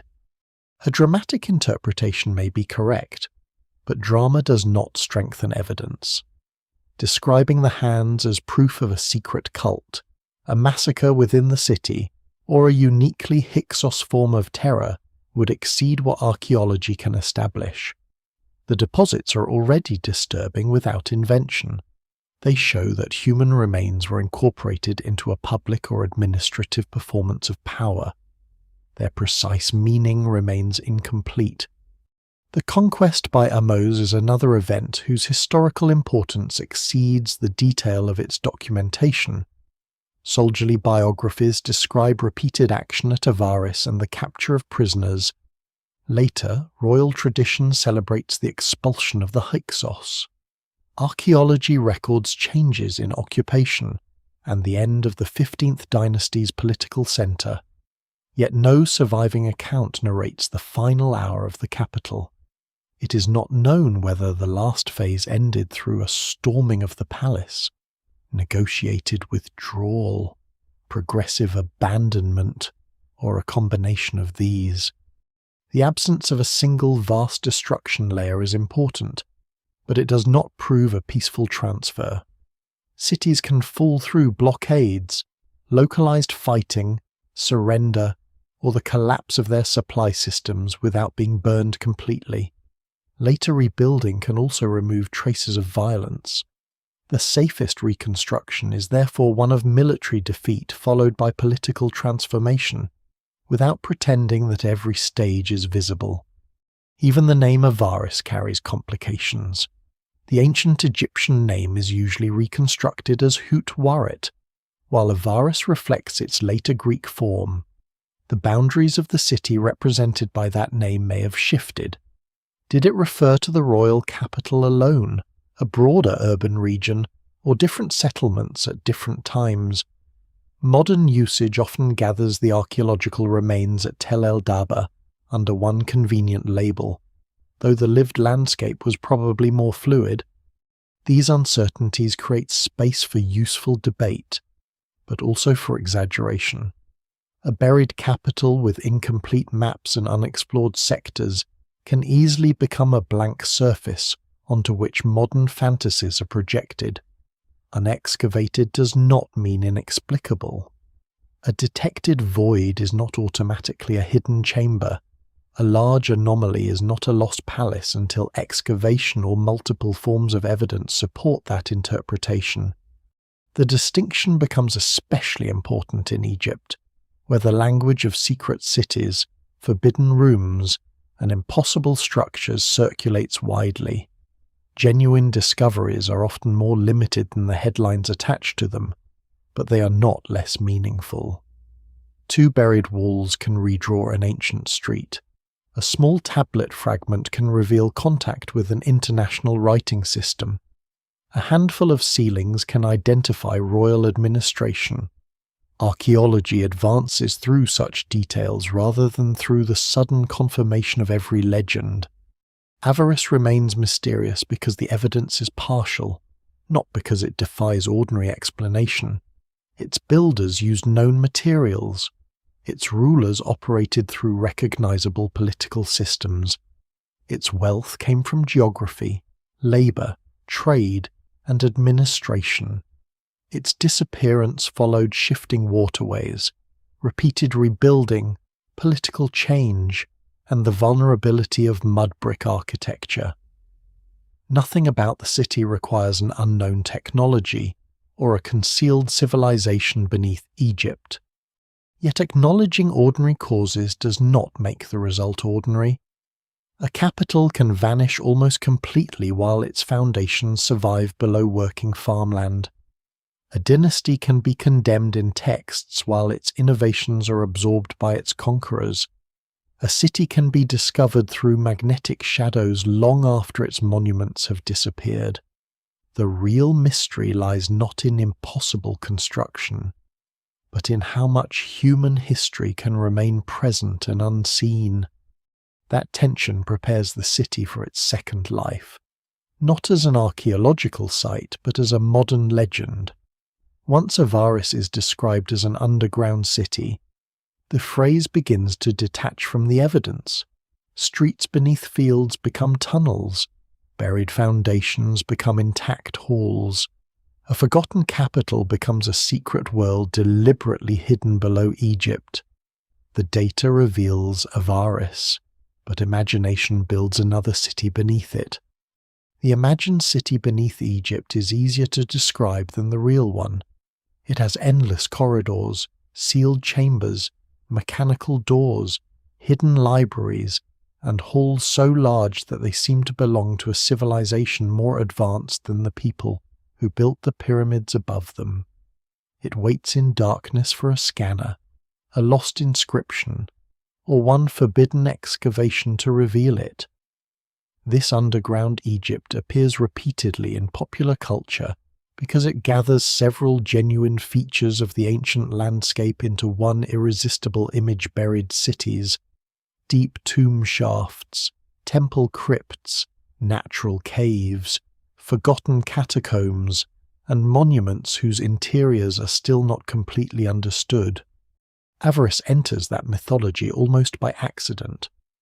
When geophysical surveys reveal streets, houses, temples, and administrative compounds beneath the fields of Tel el-Daba, headlines describe an underground city discovered by radar. The words are technically defensible if underground simply means buried, yet they suggest something the evidence does not show. The inhabitants of Avaris did not descend through hidden entrances to live beneath the delta. They occupied a surface city beside active waterways. Its buildings became buried only after abandonment, rebuilding, sediment accumulation, and centuries of cultivation. The difference between a buried city and a subterranean city is more than vocabulary. It changes the story of how the place functioned. A buried city was once open to sunlight, weather, crowds, and river traffic. Its roofs rose above streets. Its temples and palaces were meant to be seen. A subterranean city is designed around enclosed space, artificial light, ventilation, and the structural challenge of supporting the earth overhead. Avaris belongs firmly to the first category, despite the atmospheric appeal of the second. Egypt does contain vast underground complexes, but they belong to different traditions and purposes. At Saqqara, galleries extend beneath the desert for sacred animal burials, royal tombs, and funerary rituals. At the Valley of the Kings, corridors descend into cliffs toward decorated burial chambers. Beneath pyramids lie passages, chambers, pits, and architectural spaces designed for royal death. These are not urban neighborhoods where entire populations lived. They are funerary, ceremonial, or storage environments linked to monuments above ground. Hawara offers a closer match to the image of a hidden labyrinth. Near the pyramid of Amenemhat III once stood a vast temple complex that Greek visitors described with astonishment. Herodotus wrote of courts and rooms above ground, and repeated what Egyptian guides told him about underground chambers containing the burials of kings and sacred crocodiles. He claimed that he was not permitted to see the lower spaces himself. That refusal gives the story its enduring power. A place not entered can grow without limit in imagination. Strabo later describes the labyrinth's courts, halls, and confusing arrangement, reinforcing the memory of an extraordinary complex.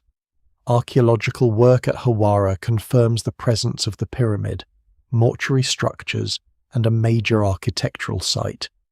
But the ancient accounts cannot be translated directly into a complete surviving underground city. Much of the complex has been damaged, quarried, submerged, or obscured by groundwater. The exact relationship between the descriptions and what remains beneath the site continues to be debated. Modern remote sensing claims have renewed interest in Hawara. Satellite imagery and geophysical methods have been interpreted by some researchers as evidence for extensive buried structures. Such results may justify further investigation, especially where groundwater makes excavation difficult. But an anomaly is not an excavated chamber, and a pattern in remote data does not identify the age, function, or preservation of whatever produced it. The possibility of undiscovered architecture is real. The reconstruction of an intact underground labyrinth remains unconfirmed. The same distinction becomes more urgent at Giza, where the scale of the pyramids invites claims proportionate to their fame. In 2025, widely circulated reports alleged that synthetic aperture radar had revealed enormous vertical shafts, spiral structures, and a city extending to extraordinary depths beneath the Pyramid of Khafre. Computer-generated images gave the supposed discovery architectural form before an archaeological excavation. Independently reviewed dataset or verified physical structure had established that such a place existed. Specialists in radar and Egyptian archaeology challenged those claims. The proposed depth exceeded what the method could reliably image through dense rock in the manner described. The reconstructions depended upon layers of interpretation that had not been confirmed by drilling, muon detection, ground survey, or excavation. No accepted archaeological publication demonstrated a buried metropolis beneath the pyramid. The story travelled widely because its visual certainty was far greater than its evidential certainty. This does not mean that Giza contains no unknown spaces. Non-destructive research has produced genuine discoveries. Cosmic ray muons revealed a large void within the Great Pyramid of Khufu, and later measurements helped characterize a corridor behind its northern face. Ground-penetrating radar and electrical resistivity surveys have detected buried features in the Western Cemetery that warrant further study. Researchers have also identified small air-filled anomalies behind the eastern face of the Pyramid of Menkaure. Each finding matters, but none establishes a city extending beneath the plateau. The contrast shows how real archaeology is often overtaken by its most exaggerated interpretation. A small void becomes a hidden hall, a buried wall becomes a massive complex, a signal requiring excavation becomes a complete computer reconstruction. Once the image spreads, later corrections seem less exciting because uncertainty cannot compete visually with a finished underground world. Avaris provides a useful defense against this pattern.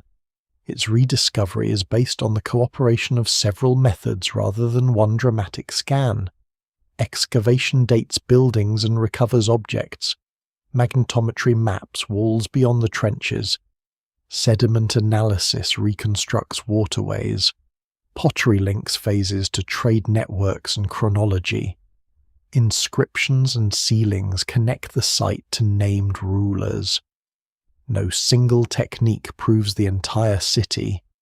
Confidence emerges because independent kinds of evidence reinforce one another. Even then, researchers avoid claiming that every anomaly has been understood. Parts of Tel el-Daba remain inaccessible. Some palace areas are known only through foundations. Harbour installations are reconstructed from partial traces. Large zones have not been excavated. A modern settlement prevents complete investigation.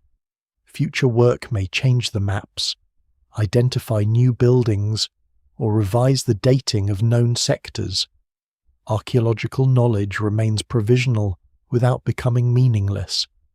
The phrase underground city therefore survives at Avaris as both invitation and warning. It invites attention to a capital hidden beneath one of Egypt's least visually dramatic landscapes. It warns how easily burial can be confused with deliberate secrecy. The city was not concealed by priests protecting forbidden knowledge. It vanished because mud brick decays. Rivers move, political centres shift, and people build over places whose names they no longer remember. The fear attached to Avaris is also vulnerable to exaggeration.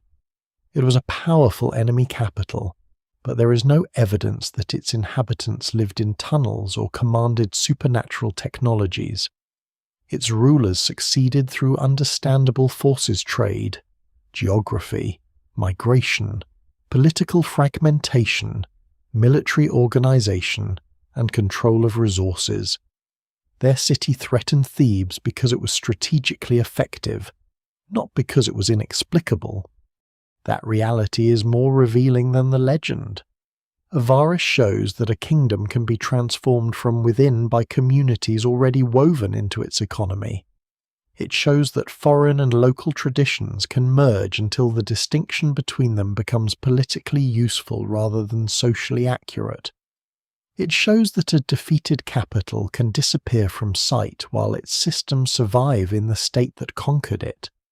The underground city of fantasy waits below Egypt as a sealed answer to history.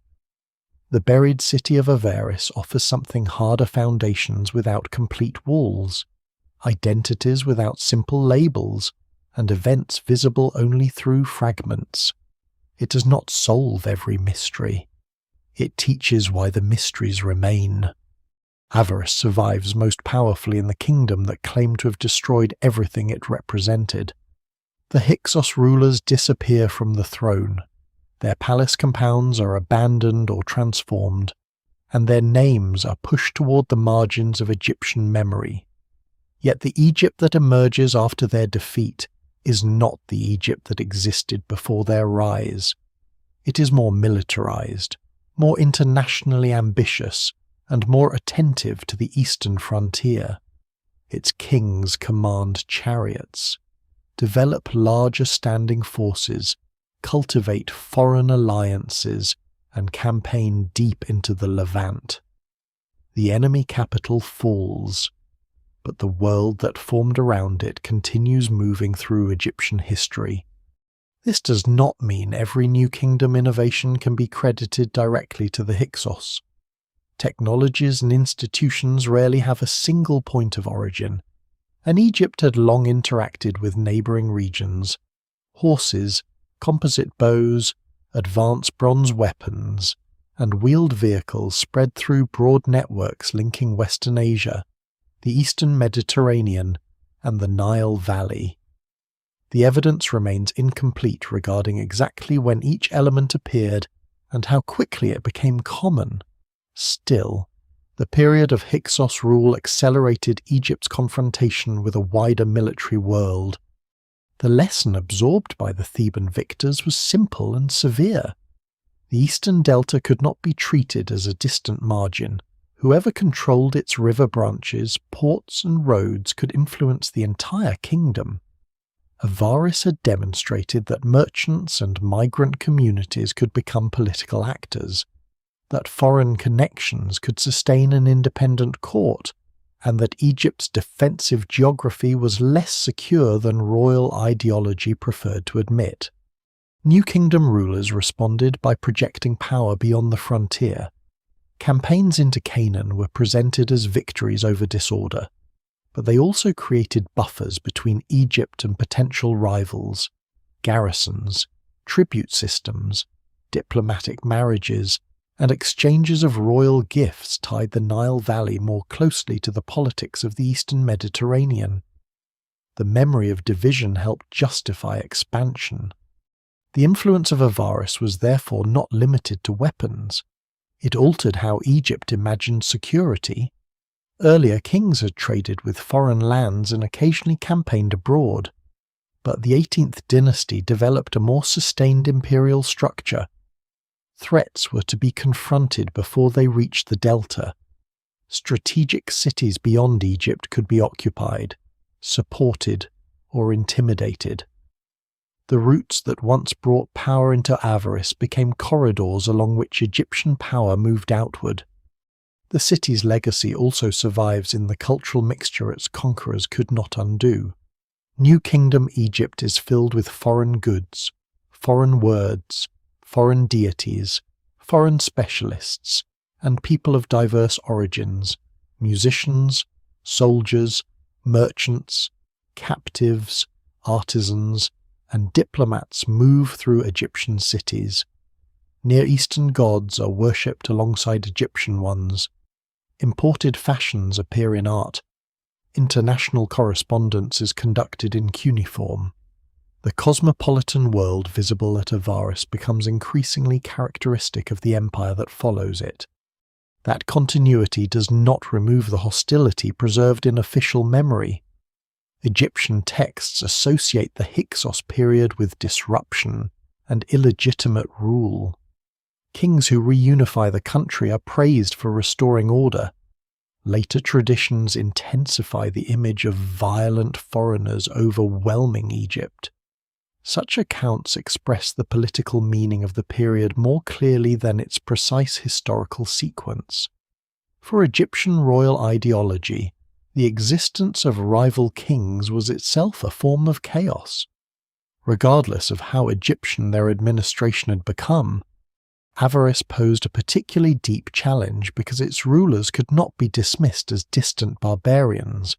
They lived in an Egyptian city, adopted pharaonic titles, commissioned Egyptian-style monuments, and participated in Egyptian religious life. They showed that kingship could be claimed by people whose ancestry and cultural connections crossed the kingdom's borders. The later portrayal of the Hyksos as entirely alien may have helped conceal how thoroughly they had entered Egyptian institutions. The city also forces modern observers to reconsider what conquest means. If the Hyksos rose partly from communities established through generations of migration and trade, then their rule cannot be described only as an invasion from outside. If Egyptians continued living at Avaris under Hyksos kings, then the conflict with Thebes was not a clean ethnic war. If many residents remained after Ahmose's victory, then the fall of the dynasty was not the disappearance of its whole population. What vanished was a political identity. The royal court ceased to exist, its alliances were broken, its monuments lost their original function, and its name gradually detached from the landscape. The people, technologies, and commercial networks surrounding it were redistributed into the societies that followed. This is often how civilizations disappear. Their institutions collapse more completely than their inhabitants do. Modern genetic studies of ancient populations may eventually clarify patterns of mobility in the delta, but preservation conditions are difficult and available samples remain limited. Biological ancestry alone will not resolve the larger question of identity. A person can have ancestors from the Levant and still consider the Nile Delta home. Another can be born in Egypt and maintain family traditions linked to regions across Sinai. Avaris was powerful, partly because it allowed such overlapping identities to coexist within one urban system. Its archaeology has also changed how ancient migration is discussed. Movement into Egypt was not always a temporary intrusion or a military event. People arrived gradually, formed communities, adapted their customs, and became embedded in local economies. Their descendants did not remain frozen as perpetual newcomers. Over time, the difference between immigrant, settler, local, and ruler became increasingly political. The buried palaces make this transformation visible. Beneath their foundations lie earlier neighborhoods connected to trade and settlement. Around them appear houses, tombs, workshops, and religious spaces expressing mixed traditions. Above or beside them rise the structures of victorious Egyptian dynasties. This sequence turns the soil into an argument against simple history. No layer exists alone. The city's modern rediscovery carries a final legacy. Avaris demonstrates the value of archaeology in correcting stories written by winners. Without el-Daba, the Hyksos would be known largely through hostile Egyptian memory, scattered objects, and much later, literary accounts. Excavation reveals a capital that was organized, prosperous, religiously complex, and internationally connected. It does not rehabilitate every act of its rulers or deny the violence of ancient power. It restores dimensions that propaganda removed. Geophysical survey expands that restoration without pretending to complete it. Much of the city remains beneath fields, roads, and houses. Some areas may never be excavated. Future researchers may identify new palaces, refine the harbour map, revise chronological phases, or challenge interpretations that now appear secure. Avaris is not a solved puzzle. It is a city whose broad historical importance is established while countless details remain beyond reach. Its story also offers a standard by which more sensational claims can be judged. A genuine buried city does not require enormous hidden machines or impossible depths. It is established through pottery sequences, wall alignments, ceilings, burials, environmental data, inscriptions, and repeated testing. The process is patient because the past is not obligated to reveal itself dramatically. Above Tel el-Daba, the modern landscape remains calm. Nothing visible conveys the scale of the events once centered there. There is no palace facade, no surviving throne room, and no wall still bearing the colours of the Hyksos court. The power of the place lies beneath perception, in the knowledge that fields now occupy the spaces where rulers received envoys and armies prepared for war. Avaris once terrified its southern rivals because it proved that Egypt could be divided and its throne claimed from a city shaped by outsiders. It later troubled Egyptian memory because it could not be completely separated from what came afterward. Its conquerors inherited its strategic landscape, international networks, military lessons, and mixed cultural world. They erased the enemy's ownership more successfully than they erased the enemy's influence. The city beneath the fields is therefore not simply the remains of a defeated kingdom. It is one of the foundations of the Egypt that followed. The river no longer follows every channel it knew when Avaris was alive. Water that once carried cedar, wine, soldiers, and royal messengers has withdrawn into other courses, leaving fields where harbours stood. The walls have softened back into the earth from which their bricks were made. Names that once carried authority survive only on seals, fragments, and lists assembled from broken evidence. Time rarely preserves a city in the form its inhabitants would recognize. It separates roofs from foundations, objects from owners, and victories from their cost. It leaves archaeologists with traces and asks them to rebuild a world without pretending that every silence can be filled. Avaris is especially suited to that kind of remembrance. It began as a meeting place between lands, became the capital of rulers later condemned as outsiders, and vanished beneath the kingdom that inherited its lessons. Its story resists clean endings. The Hyksos disappear as a dynasty, but their connections remain. The city loses its name, but the region continues to shape Egyptian power. The buildings collapse, yet their outlines wait beneath the soil.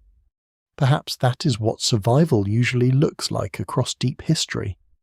Not an intact monument standing untouched, but a pattern carried forward without acknowledgement, a tool copied by an enemy, a god worshipped under another name, a road reused by the army that conquered the people who built it, a family remaining in the same landscape while kings change above them. Under the evening light of the delta, the fields reveal none of this. Wind passes over crops, canals reflect the sky, and modern life continues across the buried streets. Somewhere below, a palace threshold still marks the place where visitors once entered a court. Nearby, fragments of imported jars remember voyages whose crews are nameless. Beyond them, the filled channel of an ancient river preserves the shape of water that has been gone for centuries. The city does not rise again. It does not need to. Its survival is quieter than resurrection. It remains as evidence that power can vanish, memory can be rewritten, and entire human worlds can lie close beneath familiar ground. And there, beneath the living landscape, Avaris waits without fear, without kings, and without the voices that once made Egypt listen.